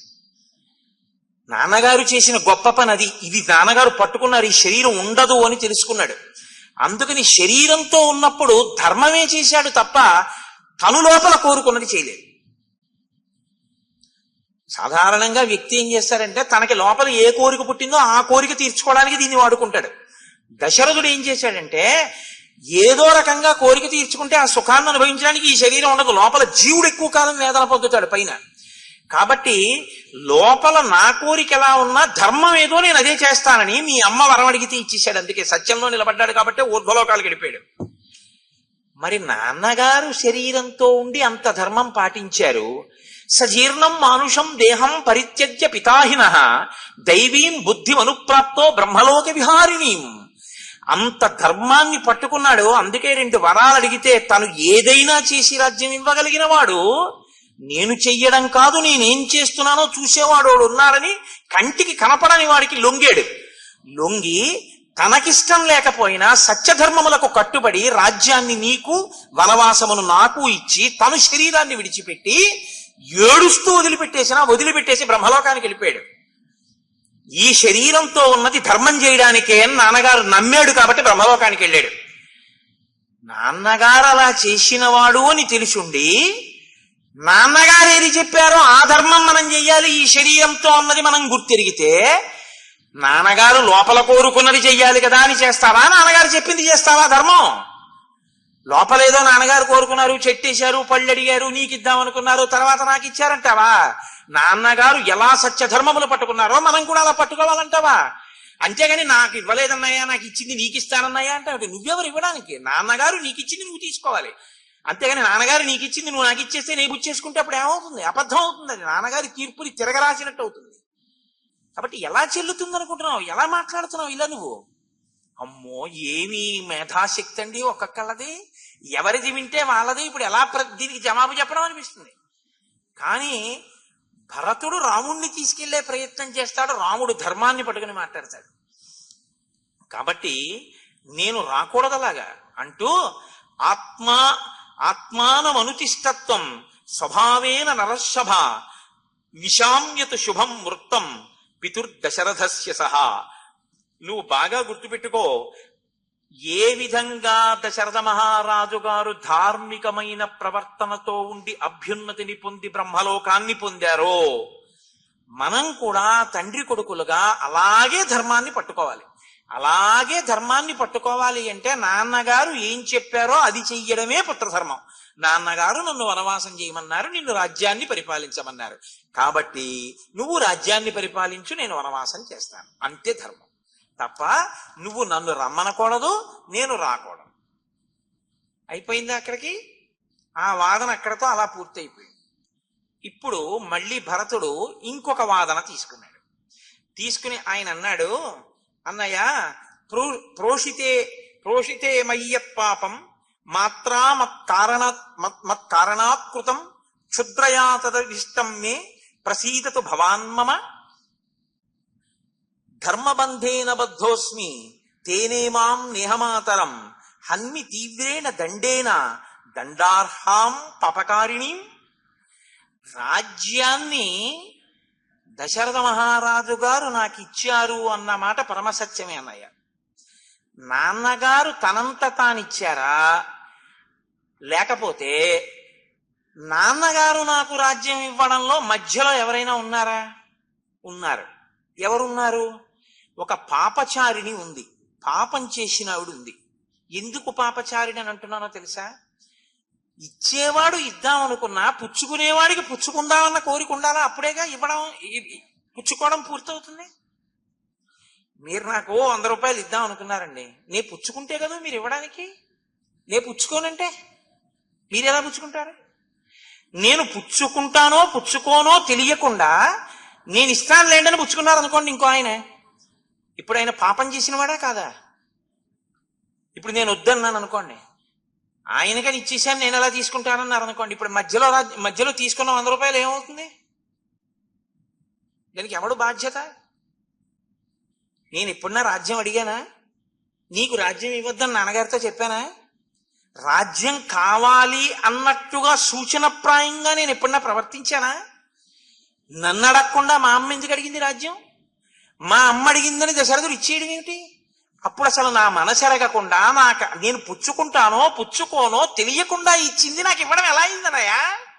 నాకు ఇచ్చింది నువ్వు తీసుకొని నువ్వు పరిపాలించంటావేంటి? నేను అసలు అడగలేదుగా. ఈవిడ ఏం చేసింది? ధర్మబంధేన బద్ధోస్మి. పోనీ ఇచ్చి ఆయనకి ఇద్దామనుందా?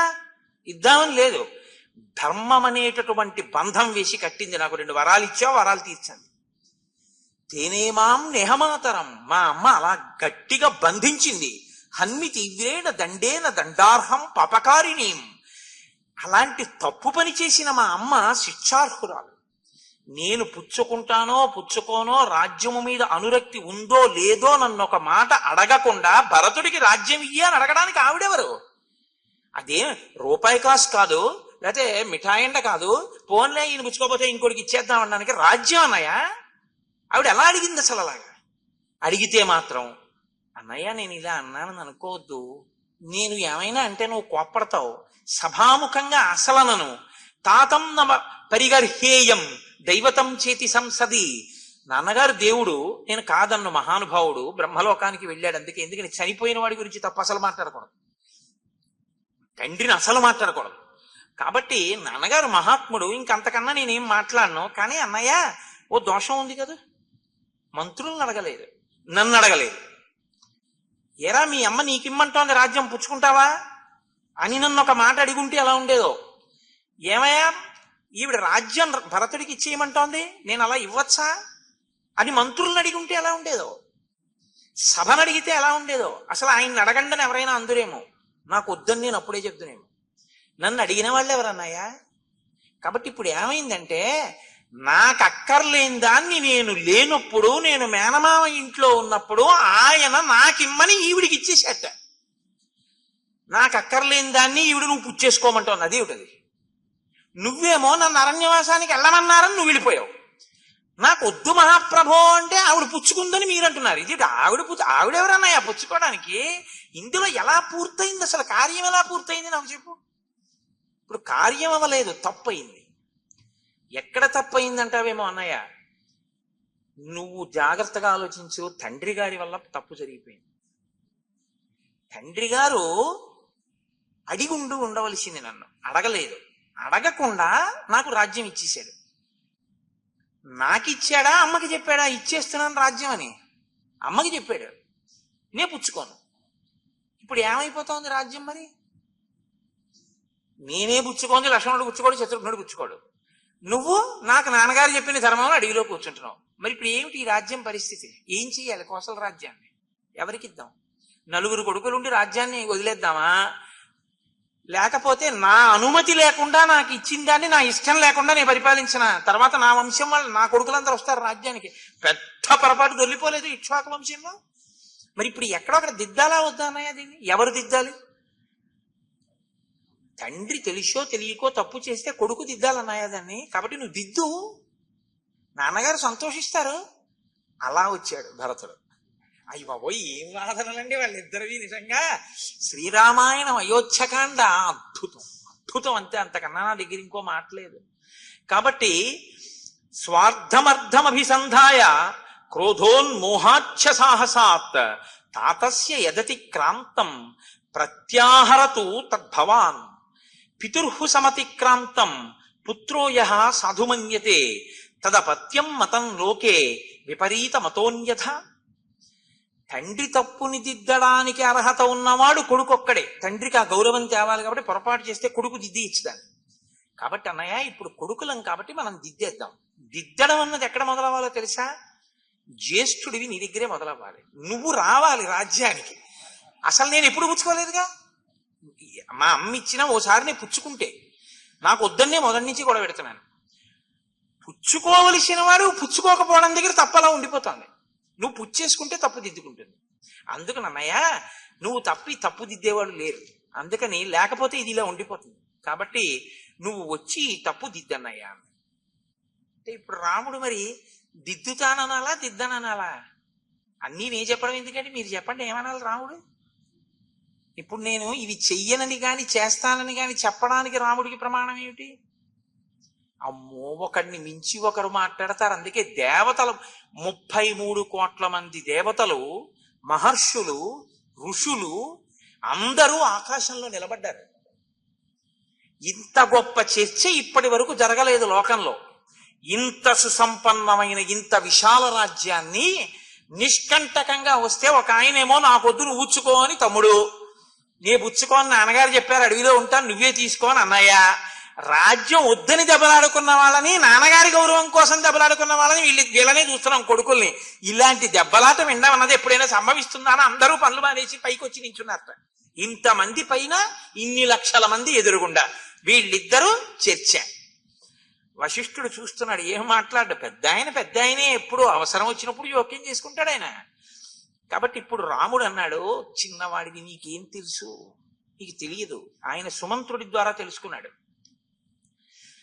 పురా భ్రాత పితానహ స మాతరం తే సముద్వహన్ మాతామహే సమాశ్రౌషీత్ రాజ్య శుల్కమనుత్తమం దైవాసురీ చ సంగ్రామే జనన్యై తవ పార్థివ సంప్రహృష్టౌ దదౌ రాజా వరమారాధిత ప్రభు. నువ్వు ఏమంటున్నావు భరత? నీకిష్టం లేదు, రాజ్యాన్ని రుద్దాడు, వరాలు అడిగింది మా అమ్మ, ధర్మపాశంతో బంధించింది అని కదా అంటున్నావు. అసలు మీ అమ్మ దోషం ఏమీ లేదని, మీ అమ్మ వరాలు అడగడం వల్ల నీకు రాజ్యం లేదని నేను నిరూపిస్తాను. మన నాన్నగారు యవ్వనంలో ఉన్నప్పుడు మీ తాతగారి దగ్గరికి వెళ్ళాడు, కేకయ్యరాజు దగ్గరికి వెళ్ళి కైకమ్మని వివాహం చేసుకుంటానని అడిగాడు.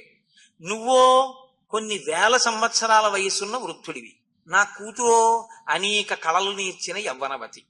ఇంత యవ్వనంలో ఉన్న పిల్లని ఇంత వృద్ధుడివి నీకెలా ఇస్తాను? ఒక్క ఒట్టేస్తే ఇస్తానన్నాడు. ఏమిటన్నాడు దశరథుడు? ఈ అమ్మాయికి పుట్టే కొడుక్కి రాజ్యం ఇస్తావా అన్నాడు. ఇస్తానన్నాడు. ఎందుకన్నాడు? కౌశల్యకి సుమిత్రకి ఎలాగో కొడుకులు లేరు కదా అని ఇస్తానన్నాడు. నీకివ్వలేదు, మీ అమ్మ కడుపున పుట్టే ఎవరికైనా రాజ్యం వచ్చేది. కాబట్టి నువ్వు పుట్టకముందే నీకు వచ్చింది రాజ్యం, నే పుట్టకముందే నీకు ఇచ్చేశారు రాజ్యం. ముందు పుడితే ఎంత, వెనక పుడితే ఎంత. ఇప్పుడు నేను ముందు పుట్టే ఉపయోగం ఏంటి? పుట్టకముందే రాజ్యం ఇచ్చేశాక. కాబట్టి ఇప్పుడు ఏదో పెద్దవాడివి నీకెళ్ళాలి, తప్పు జరిగింది దిద్దమంటాయంటే తప్పు జరగలేదు, మనం పుట్టకముందే జరిగిపోయిన ఒప్పందం ఇప్పుడు అమల్లోకి వచ్చింది అంతే. కాబట్టి పుట్టకముందు నాన్నగారు ఇచ్చిన మాటని ఇప్పుడు మనం నిలబెట్టాలి. అంతేకాని ఇప్పుడు ఏదో మీ అమ్మ అడిగితే కొత్తగా ఇచ్చింది అనుకోకు. పిచ్చి తల్లి తెలియదు కాబట్టి మన నాన్నగారు ఇచ్చేసిన మాటనే వరాల రూపంలో ఆవిడ అడిగింది. ఒక రకంగా నాన్నగారు ఇచ్చిన మాట నిలబెట్టుకునే అదృష్టాన్ని అమ్మ కల్పించింది.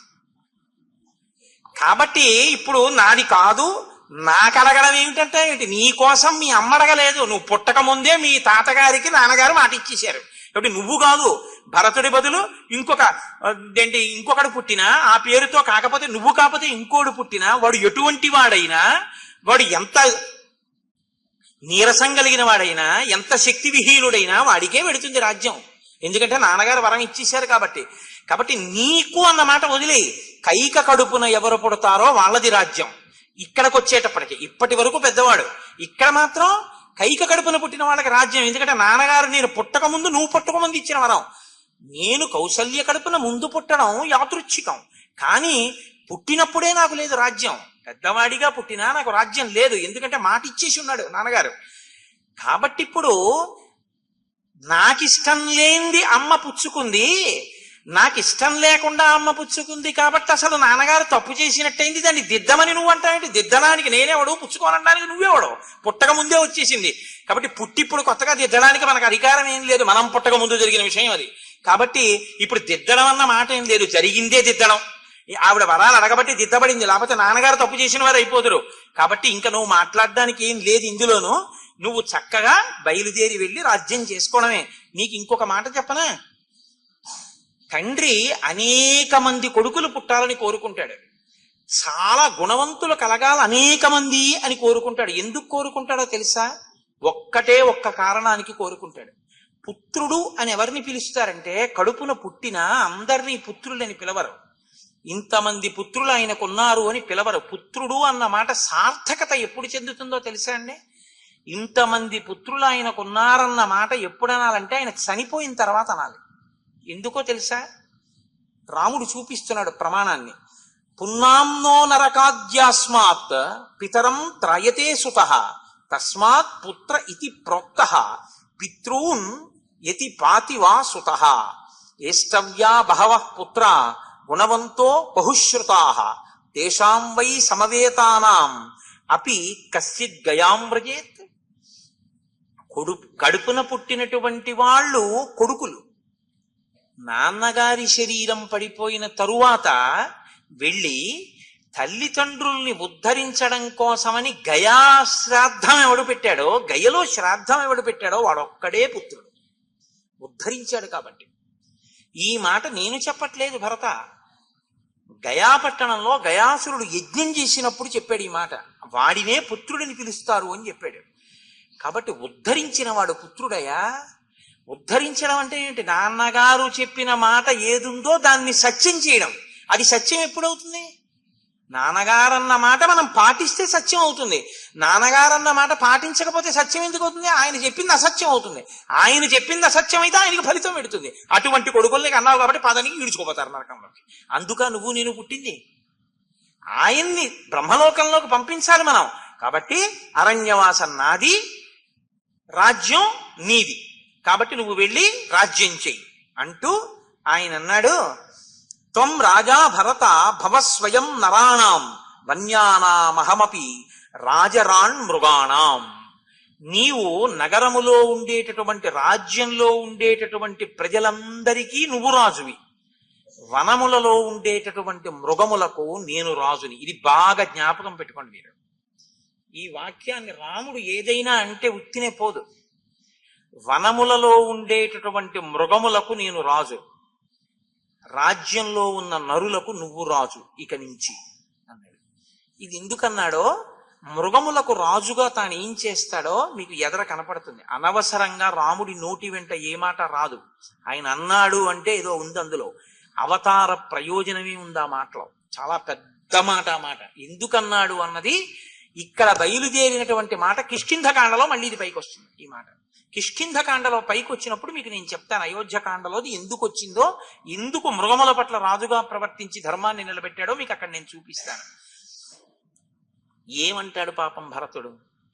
ఆయన అన్నాడు, శత్రుఘ్నుడు నీకు తోడుగా ఉంటాడు, లక్ష్మణుడు నాకు తోడుగా ఉంటాడు, మేమిద్దరం అరణ్యవాసంలో ఉంటాం, మీరిద్దరూ రాజ్యపాలనలో ఉండండి, నాన్నగారు పరమ సంతోషాన్ని పొందుతారు. అది బిడ్డలుగా మన ధర్మం. కాబట్టి నువ్వు అలా పరిపాలన చెయ్యి. ఇప్పుడు భరతుడికి ఇంకా నోట మాట రాలేదు. ఇన్ని రకాలుగా వాదిస్తాడండి పాపం. ఏది వాదించినా దానికన్నా గొప్పగా వాదిస్తున్నాడు రాముడు. ఊరుకున్నాడు. జాబాలి అన్న మంత్రి లేచాడు. అంటే ఒకసారి మంత్రుల వంక చూశాడు. నేనే మాట్లాడడమా, మీరు ఎందుకు వచ్చినట్టు, మీరెవరూ మాట్లాడరా అని. జాబాలి అన్న మంత్రి లేచన్నాడు, కహ కస్య పురుషో బంధు కిమాప్యం కస్య కేనచిత్ ఇదేకో జాయతే జంతు ఏక ఏవ వినశ్యతి. ఏమిటయా రామా, ఏమి దశరథుడు కొడుకునంటావు, దశరథుడు చెప్పిన మాట వినాలంటావు, అది ధర్మం అంటావు, ఆ ధర్మం పట్టుకుంటే ఏమిటో ఊర్ధలోకాలు వస్తాయంటావు, నాన్నగారు ఆ ధర్మంలో నిలబడితే బ్రహ్మలోకం వస్తుందంటావు. ఏమిటి ఈ మాటలన్నీ? పుట్టేవాడు ఎవడైనా ఒక్కడే పుడతాడు, వాడికి తోడు ఎవ్వరు ఉండరు. పుట్టినప్పుడు చచ్చిపోయేటప్పుడు ఒక్కడే వెళ్ళిపోతాడు. ఇక తల్లి తండ్రి అంటావా? ఒకనాటి రాత్రి తండ్రికి కామం కలిగింది. తన తేజస్సుని తన భార్య యందు నిక్షేపించాడు. శుక్రశోణితములు కలిశాయి. ఒక పిల్లవాడు పుట్టాడు. దానికి ఏదో పెద్ద మా నాన్నగారు మా అమ్మగారు అంతంత పెద్ద పెద్ద మాటలు మాట్లాడకు. ఎవరి త్రోవ వాళ్ళకు. మీ నాన్నకి కామం కలిగింది, మీ అమ్మ యందు తన వీర్యాన్ని నిక్షేపించాడు, నువ్వు పుట్టావు. ఏడి మీ నాన్న వెళ్ళిపోయాడు, మీ అమ్మ వెళ్ళిపోతుంది. ఎవడి త్రోవ వాడు. సుసంపన్నమైన రాజ్యం వస్తే హాయిగా ఏలుకుని భోగం అనుభవించక ఏమిటి పిచ్చి? ఎవడు చెప్పాడు? ఇప్పుడు మా నాన్నగారు ఏమిటి, మా అమ్మగారు ఏమిటి, ధర్మం ఏమిటి, సత్యం ఏమిటి, ఏమిటి పిచ్చి మాటలన్నీ ఎందుకు వచ్చింది? ఇవన్నీ చూడొచ్చావా?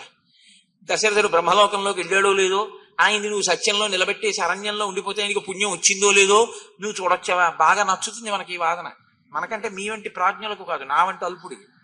కాబట్టి అని ఆయన అన్నాడు, నతే కశ్చిత్ దశరథ త్వంచ తస్య నకశ్చన అన్యో రాజా త్వమన్యస్స తస్మాత్ కురు యదుచ్యతే. కాబట్టి నేను నీకో మాట చెప్తున్నాను చూడు. దశరథుడు అని పేరెట్టుకుని కొన్నాళ్ళు ఓ శరీరం తిరిగింది. ఆ శరీరం కొన్నాళ్ళు మీ నాన్న అంది. ఆ శరీరం వెళ్ళిపోయింది. ఏ శరీరం అయినా అంతే. ఏదో ఉన్నప్పుడు అవకాశం వచ్చిందనుకో చక్క భోగం అనుభవించాలి సంతోషంగా. ఈ పిచ్చి అంతా వదిలే, నీకు నువ్వే. అందుకని అన్ని మరిచిపో, హాయిగా రాజ్యం చెయ్యి, ఈ గొడవలన్నీ వదిలిపెట్టేసి. కొంతమంది ఏం చేస్తారో తెలుసా రామా? ధర్మాచరణము అని ఒక మాట ఒకటి మొదలు పెడతారు. మొదలుపెట్టి ఇంకా శరీరాన్ని శుష్కింప చేసేస్తారు. అన్నీ ఉన్నా తమంత తాము బాధలు కొని తెచ్చేసుకుంటారు. ఎందుకంటే అవన్నీ అని అడిగారు అనుకోండి, అమ్మో ధర్మం పట్టుకోవాలండి అంటాడు. అన్నీ ఉన్నా అనుభవించడు. చూస్తున్నాను ఏమిటో అక్కడికి పరిగెత్తావు, దర్భల మీద గారపిండి ముద్దలు పెట్టావు, ఏవో మంత్రాలు చదివావు, ఇదంతా మా నాన్నకి వెళ్ళిపోయింది అన్నావు, మా నాన్న తిన్నాడన్నావు, పిండం పెట్టానన్నావు. ఆ పిండం అక్కడే ఉంది, మీ అమ్మలు చూశారు నేను రాత్రి వస్తూ. ఎవడైనా తిన్నాడా?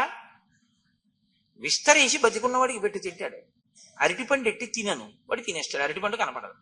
ఏది నువ్వు పెట్టిన పిండం ముద్ద, గారపిండి ముద్ద మీ నాన్న తింటే అక్కడ ఎలా ఉంది?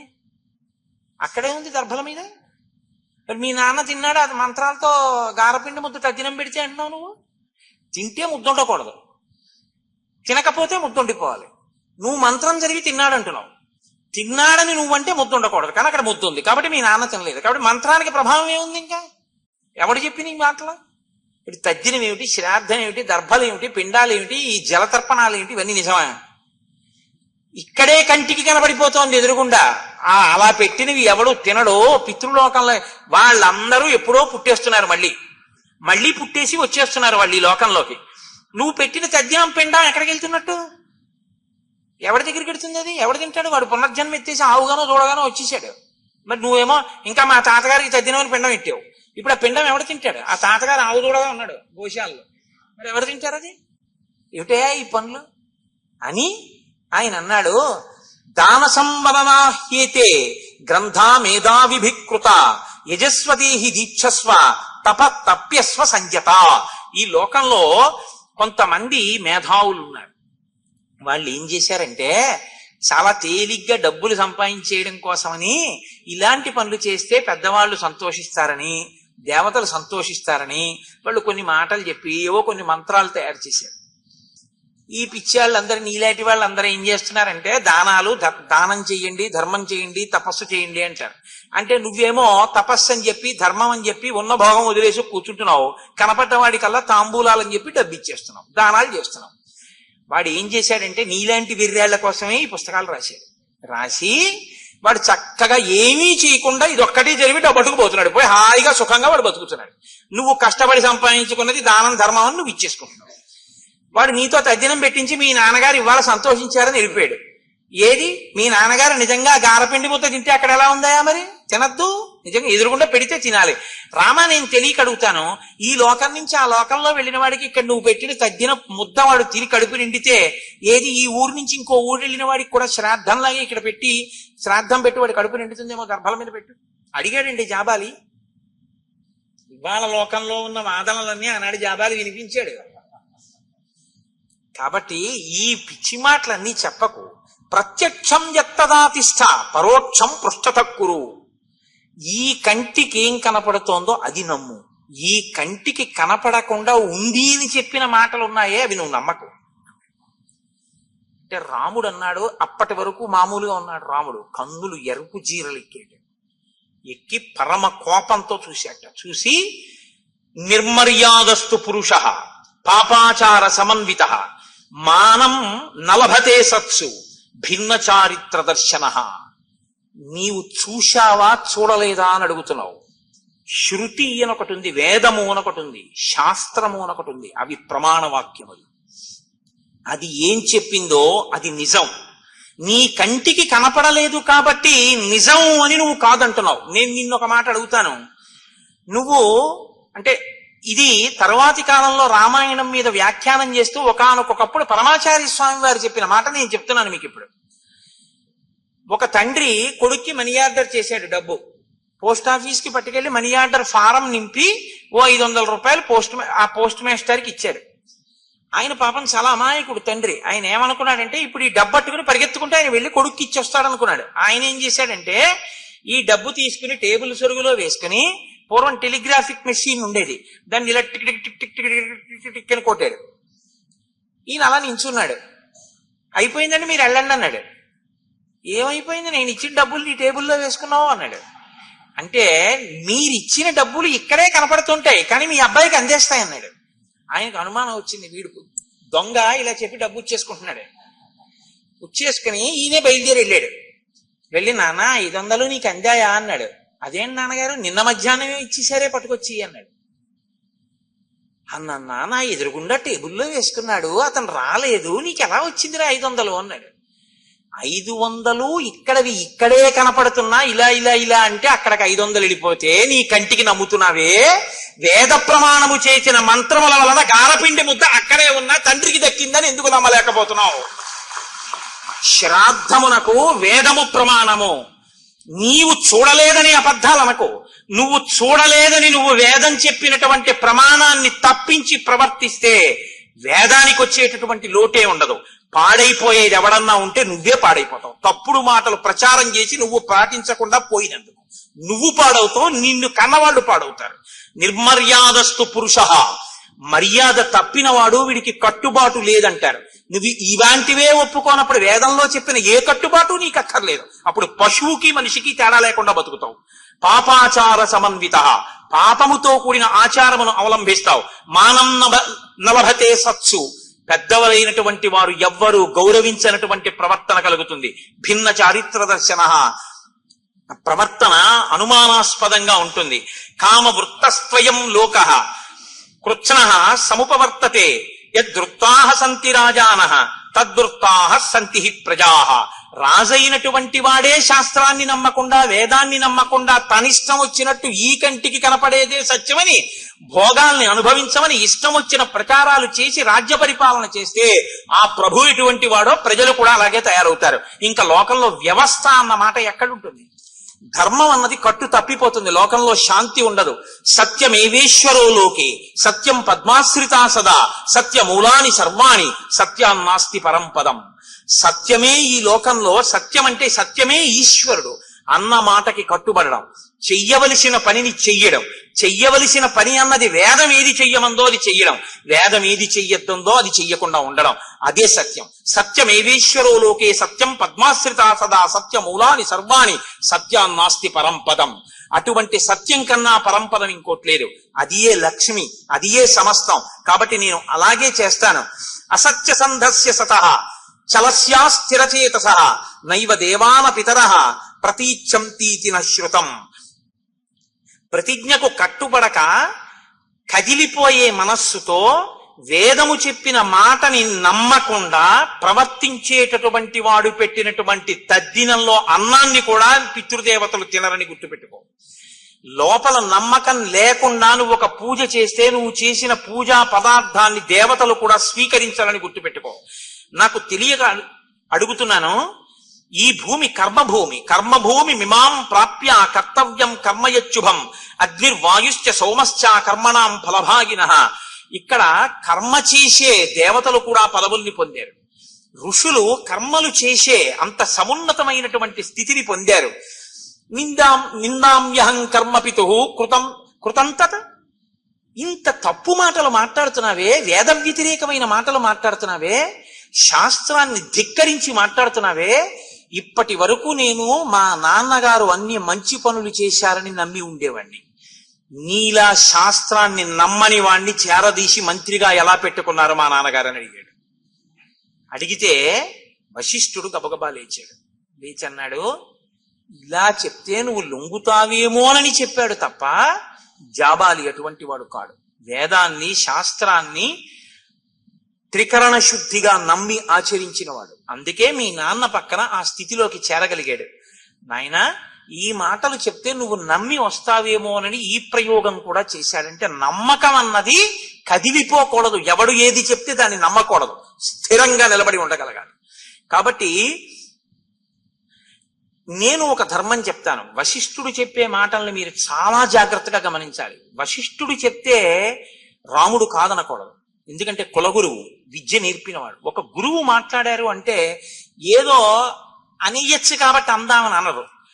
ఆయన చాలా జాగ్రత్తగా మాట్లాడుతున్నాడు.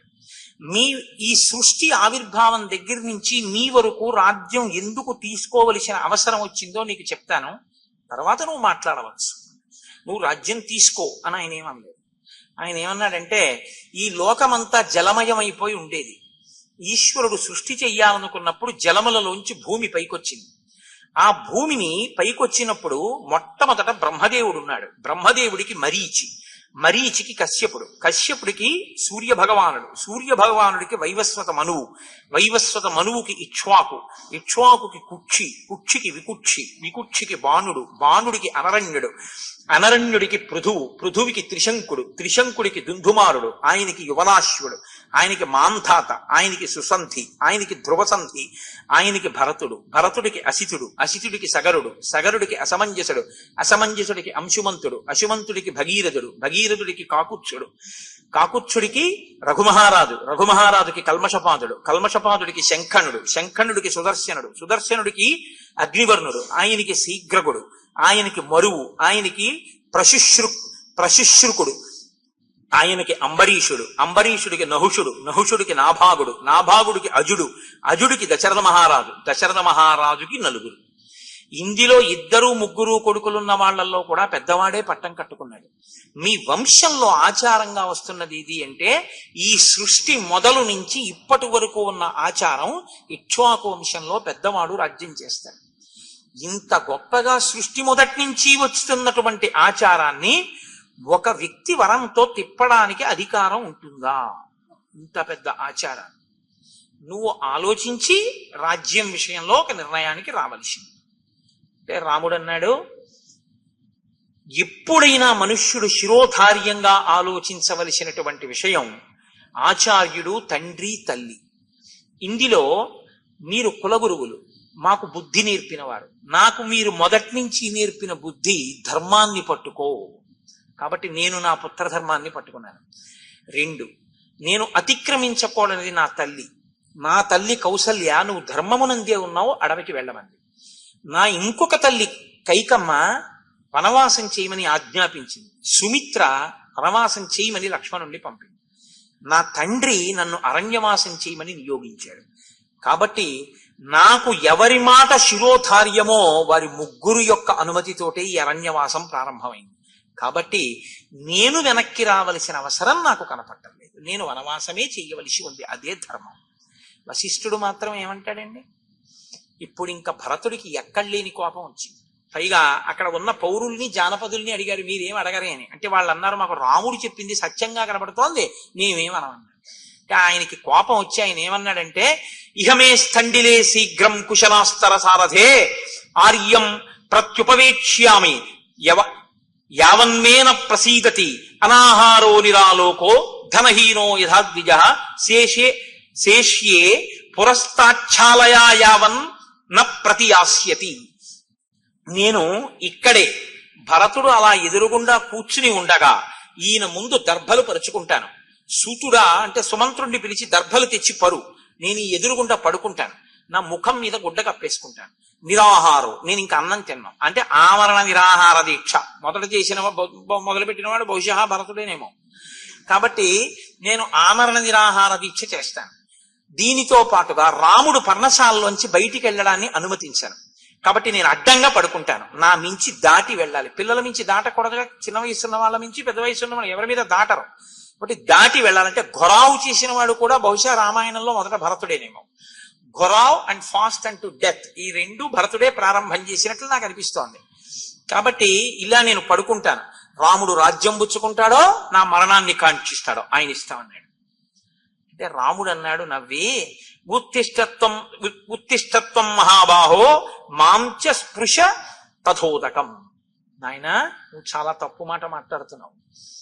తనని తాను రక్షించుకోవడానికి తన భుజబలాన్ని ప్రదర్శించకూడని రీతిలో జన్మించిన బ్రాహ్మణుడి వంటి వాడు బలవంతుడు తన ఐశ్వర్యాన్ని లాగేసుకుని తిరిగి ఇవ్వకపోతే అలా అడ్డంగా పడుకోవచ్చు తప్ప, నువ్వు క్షత్రియుడవు. నేను ధర్మం మాట్లాడితే నువ్వు అధర్మంగా నువ్వు పుచ్చుకోపోతే అడ్డం పడుకుంటాను, నేను నిరాహార దీక్ష చేస్తాను అనొచ్చా? శరీరాన్ని శోషింప చేయకూడదు ప్రకృతికి విరుద్ధంగా. చచ్చిపోయే వరకు అన్నం తిన్ను అన్న మాట చాలా తప్పు. కాబట్టి ఇప్పుడు నువ్వు తప్పు చేశావు కాబట్టి ఆ తప్పుని ఎందు ఉండిపోకూడదంటే ప్రాయశ్చిత్తం చేసుకోవాలి. ప్రాయశ్చిత్తం అంటే ఆ తప్పు పోవడానికి ఇంకో కర్మ చెయ్యాలి. ఏ కర్మ చేస్తే పాపం వచ్చిందో ఆ కర్మ యొక్క పాపం పోవడానికి ఇంకో కర్మ చెయ్యాలి. ఆ కర్మ ఒకసారి లేచి కూర్చుని ఆచమనం చేయి, నన్ను ఒకసారి ముట్టుకో అన్నాడు. అంటే ధార్మికుణ్ణి ముట్టుకోవాలి. దేవతలు, ఋషులు అందరూ కూడా ఏమన్నారంటే రాముడు చెప్పిందే ధర్మం. మేము ఇటువంటి సభ ఇప్పటి వరకు చూడలేదు, ఇటువంటి కొడుకుల్ని చూడలేదు. కానీ భరత, నువ్వు ఆయన చెప్పినట్టే నీరు ముట్టుకుని ఆచమనం చేసి రాముణ్ణి ముట్టుకో అన్నాడు. అనేసరికి భరతుడు లేచాడు, ఆచమనం చేశాడు. రాముడు అన్నాడు, విక్రీతమాహితం క్రీతం యత్పిత్రా జీవితామా న తల్లోపయితుం శక్యం మయావా భరతేనవా. మా తండ్రి గారు ఒకసారి అమ్మేసింది కాని, మా నాన్నగారు కొన్నది కాని, మా నాన్నగారు ఇచ్చేసింది కాని మార్చే అధికారం మాకు లేదు. కాబట్టి నేను రాను అరణ్యవాసం వదిలి. అనేన ధర్మశీలేన వనాత్ ప్రత్యాగత పునః భ్రాత్రా సహ భవిష్యామి పృథివ్యాహ పతిరుత్తమ. నేను 14 ఏళ్ల అరణ్యవాసం చేస్తానంటానేంటి? అలా చెయ్యడానికి కుదిరేటటువంటి విషయం కాదు. నేను మళ్ళీ 14 సంవత్సరములు పూర్తయి వనము నుంచి తిరిగి వచ్చిన తరువాత మాత్రం ఈ సోదరులతో కలిసి రాజ్యం వెళ్తాను. అప్పటి వరకు మాత్రం నేను రాను అంటే అంటూ భరతుడితో ఒక మాట చెప్పాడు. కామాద్వా తాత లోభాద్య మాత్రా తుభ్యమిదం కృతం నతన్మనసి కర్తవ్యం వర్తితవ్యంచ మాతృవత్. అమ్మ ఏ పని చేసిందో ఆ పనిలో దోషం చూసి అదే పనిగా కైకమ్మని నిందించడం మాత్రం నువ్వు చెయ్యవద్దు. అమ్మని గౌరవంగా చూస్తూ ఇంటికి వెళ్లి రాజ్యం చెయ్యి. ఈ మాటలు అన్నాక భరద్వాజ మహర్షి దగ్గర చెప్పారు. ఈ సర్గలో చెప్పరు కానీ వశిష్ఠుడు త్రికాలవేది, రాముడు రాడన్న విషయం వశిష్ఠుడికి తెలుసు. అందుకని ఆయన ఏం చేశాడంటే భరతుడి బుద్ధి తెలుసు, రాముడి బుద్ధి తెలుసు. మీరు ఇక్కడ చాలా జాగ్రత్తగా మాట్లాడాలి. ఇదే పాదుకా పట్టాభిషేకానికి పునాది. త్రికాలవేది అయినటువంటి వశిష్ఠుడికి రాముడి యొక్క బుద్ధి తెలుసు, భరతుడి యొక్క బుద్ధి తెలుసు. మీరు ఇది బాగా పట్టుకోవాలి. రాముని యొక్క బుద్ధి ధర్మం, భరతుని యొక్క బుద్ధి ధర్మం. రాముని ధర్మం అరణ్యవాసంలో ఉంటాడు, భరతుడి ధర్మం రాముడికి చెందవలసిన రాజ్యం తను చేయడు. కాబట్టి ఇప్పుడు పరిష్కారం ఏమిటి? న్యాసం. న్యాసం అంటే ఏంటి? రాజ్యం రాముడిదే, ఆయన రాజ్యాన్ని కొన్నాళ్ళు భరతుడు పరిపాలిస్తాడు. తనదని కాదు, రాముడి రాజ్యం. రాముడు 14 ఏళ్ళు నువ్వు చూస్తుండు, నేను వస్తానన్నాడు. ఆయన వచ్చేదాకా ఈయన చూస్తుంటాడు. ఎంత జాగ్రత్తగా చూస్తాడో, ఆయన వచ్చిన తర్వాత ఆయన రాజ్యాన్ని ఆయన వృద్ధితో అప్పచెప్పేయాలి తప్ప నాది మాత్రం కాదు. నాది కాని దాన్ని, ఆయనదైన దాన్ని ఆయన కోసమనే ఆయనకి పరిపాలించి పెడుతున్నాను. నేను ఆయన కింకరుణ్ణి కాబట్టి. ఇది న్యాస బుద్ధి అంటారు. ఇది ఒక్కటే పరిష్కారం. న్యాసం చేయించాలి అంటే రాజ్యం నీదే రామ, భరతుడు అందాక పరిపాలిస్తూ ఉంటాడు 14 ఏళ్ళు, శూన్యం కాకూడదు కదా. మరి అందాక పరిపాలిస్తూ ఉంటాడు 14 ఏళ్ళు, నీదైన రాజ్యాన్నే పరిపాలిస్తాడు. నీదైన రాజ్యాన్నే పరిపాలిస్తాడంటే మరి సింహాసనం. కాబట్టి ఆయన ఏం చేశాడంటే ఆయనకి ముందే తెలుసు. బంగారు పాదుకలు తీసుకొచ్చి అక్కడ పెట్టి అన్నాడు, అధిరోహార్య పాదాభ్యాం పాదుకే హేమభూషితే ఏతేహి సర్వలోకస్య యోగక్షేమం విధాస్యత. అన్నయ్య నువ్వక్కర్లేదన్నయ్య, నీ పాదుకలు చాలు. పాదుక గురుపాదుక అంటుంటాం. పాదుక నీ తొక్కుతుంది. శరీరంలో తొక్కబడేది ఇది అంటే పాదుకొక్కటే, మిగిలినవి ఏవి తొక్కబడవు. పాదముల చేత ఆయన పైబరు అంతా పాదం మీదే ఉంటుంది, తొక్కబడతాయి. గురువు గారి యొక్క శాసనం అంతా లోపల ఉంటే గురుపాదుకలు తల మీద పెట్టుకోవడం, గురుపాదుకల్ని పూజ చేయడం అంటే ఏమిటో తెలుసా అండి? తాను కింకరుడై గురువు గారి ఆజ్ఞలని పాటించడమే తప్ప తనదైన మాట ఒక్కటి కూడా తాను చెయ్యడు. గురువు గారు చెప్పిన మాటే చేస్తాడు. అందుకని ఇప్పుడు అంటున్నాడు, అధిరోహార్య పాదాభ్యాం పాదుకే హేమభూషితే. ఇదిగో అన్నయ్య బంగారు పాదుకలు పెట్టాను, ఒక్కసారి నువ్వు ఆ పాదుకల మీద ఎక్కి దిగిపో. నువ్వు ఎక్కి దిగిపోయిన పాదుకలు నాకు తల మీద పెట్టుకోవలసినవి. తల అత్యంత పూజనీయం, పాదములు అత్యంత అశుభ్రతతో ఉంటాయి, అశుచితో ఉంటాయి. అందుకే కదండి ఎక్కడికైనా పెడితే కాళ్ళు కడుక్కుంటాం. ఇది తల ఒక ఎక్స్ట్రీమ్, ఒక పైకి ఉంటుంది, పాదములు అతి కిందకుంటాయి.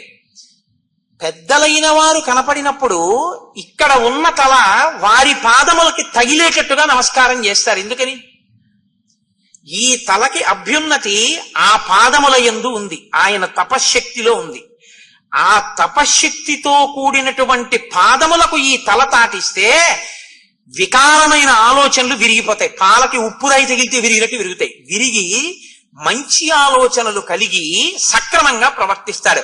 అందుకని తలని పాదములకు తాటిస్తారు. కాబట్టి నీ పాదములే ఎప్పుడూ మాకు కావాలి, వాటికి తల తాటించి నేను పాలించాలి నీదైన రాజ్యాన్ని నమస్కారం చేసి. నీ పాదములు వేరుగా రావు ఇప్పుడు, ఎందుకని నీ పాదములు అరణ్యంలో తిరుగుతున్నాయి. నీ పాదములకు నీ పాదుకలకు అభేదం. కాబట్టి నీ పాదములకు బదులు పాదుకలు తీసుకెడతాను, ఎక్కి దిగిపో. నీ పాదములే నాకు రక్ష. నీ గురుపాదుకలు ఎలాగో అలా నీవు కూర్చున్నావంటే రాముడు కూర్చున్నాడు అంటే ఏం చెప్పినా ఎలా చెప్తారు? రామ ఏం చేస్తున్నారు అనరుగా, ఆయన పాదాలకు నమస్కారం చేసి పూజనీయుడని మాట్లాడతారు. ఈ పాదుకలు సింహాసనంలో పెడతాను రామా, మీరున్నట్టే సింహాసనంలో ఉంటాయి, నేను పక్కన కింద కూర్చుంటాను. ఏం చేసినా ఏం చేస్తాను ఈ పాదుకలకు చెప్తాను. రామ ఇలా అంటున్నారు, ఇలా చేస్తానైతేను అంటాను. నాకప్పటికి చెయ్యి అని అనిపిస్తే మీరు నన్ను చెయ్యమని చెప్పినట్టు చెయ్యమని చెప్తాను. వద్దు అనిపిస్తే రాముడు చెయ్యొద్దు అన్నాడు కాబట్టి చెయ్యొద్దని చెప్తాను. నా బుద్ధితో నేనేమీ చేయను, మీకు మీ పాదుకలకి చెప్తాను. మీ పాదుకలకి చెప్పడం మీకు చెప్పడమే. అలా చేస్తాను. రామ ఒకసారి ఎక్కి దిగండి అన్నాడు. ఎవరు తెచ్చారు ఈ పాదుకలు? వశిష్ఠుడు తెచ్చారు, కులగురువు తీసుకొచ్చారు. ఇప్పుడు రాముడు ఆ పాదుకల మీద పాదాలు పెట్టి కిందకి దిగిపోయాడు. ఎక్కి దిగిపోతే భరతుడు ప్రతిజ్ఞ చేశాడు అక్కడే.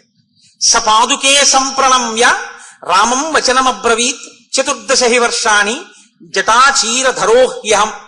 జటాచీరధరోహ్యహం ఫలమూలాశనో వీర భవేయం రఘునందన తవాగమనకాంక్షాన్ వసన్ వై నగరాద్బహి తవ పాదుకయోర్ యస్య రాజ్యతంత్రం పరంతప 14 సంపూర్ణే వర్షేహని రఘుత్తమ న ద్రక్ష్యామి యది త్వాం తు ప్రవేక్ష్యామి హుతాశనం.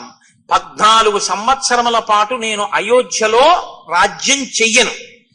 అయోధ్యలో ఉంటే సింహాసనం ఉంది, ఇప్పుడు సింహాసనం ఖాళీగా ఉండిపోతుంది. నేను అక్కడ కూర్చుంటే రాముడు లేడు అన్న భావనే వస్తుంది.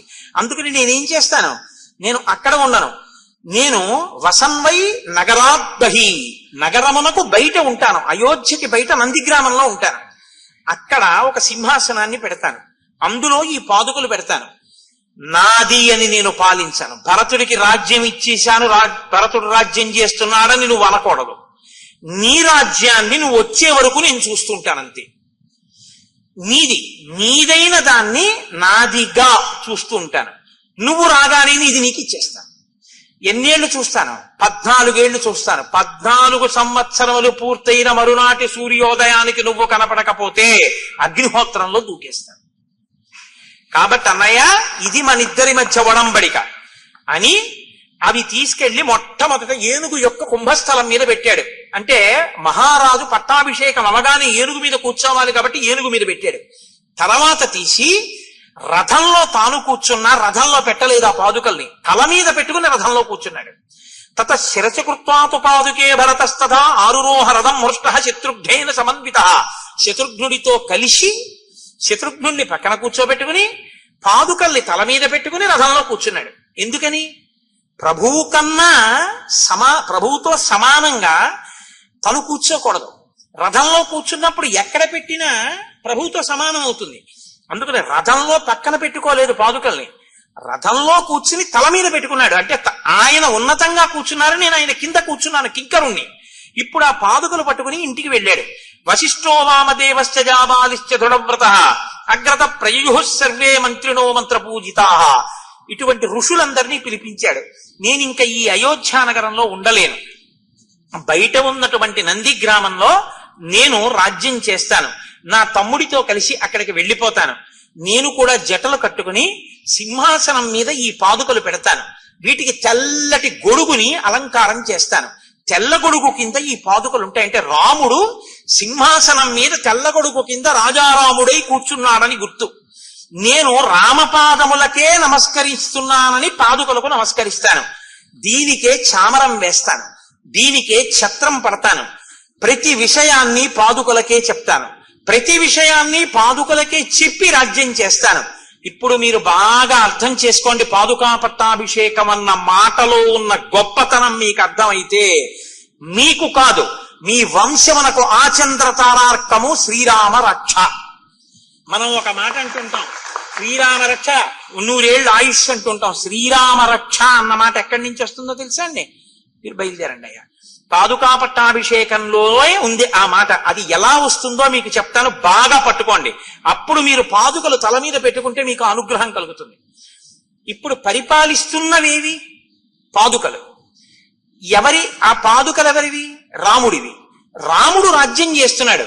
రాముడు చిన్నగా శాసనం చేస్తున్నాడా? రాముడు కూర్చుని అధికార పత్రాల మీద సంతకాలు పెడుతున్నాడా? రాముడు మాట్లాడుతున్నాడా? ఇది చాలా కీలకమైన ఘట్టం. మీరు నేను చెప్పే దాని మీద శ్రద్ధ పెట్టండి. రాముడు మాట్లాడుతున్నాడా? రాముడు మాట్లాడు. రాముడు శాసనాల మీద సంతకాలు పెడతాడా? పెట్టడు. రాముడు తీర్పు చెప్తాడా? చెప్పడు. మరి ఎవరు చేస్తారు ఈ పనులన్నీ? భరతుడు చేస్తాడు. కానీ భరతుడు ఎలా చేస్తాడు? నాది రాజ్యం అని చేయడు. ఎవరిది రాజ్యం అని చేస్తాడు? రాముడిది రాజ్యం అని చేస్తాడు. రాముడిది రాజ్యం అయితే మరి రాముడేడి సింహాసనంలో? రామపాదుకలే రాముడు. కాబట్టి రామపాదుకలు అక్కడ పెట్టి రామపాదుకలకి చెప్తాడన్నీ. రామ ఇదిగో ఇలా చేస్తున్నాను, రామ ఇవాళ ఇలా శాసనం చేస్తున్నాను, రామ ఇవాళ ఇలా ఆజ్ఞ ఇస్తున్నాను అని అన్నిటినీ కూడా రామచంద్రమూర్తికే చెప్తున్నానన్న భావనతో ఆ సింహాసనంలో పాదుకలు పెట్టి రాముడికి చెప్తున్నానని చెప్తాడు.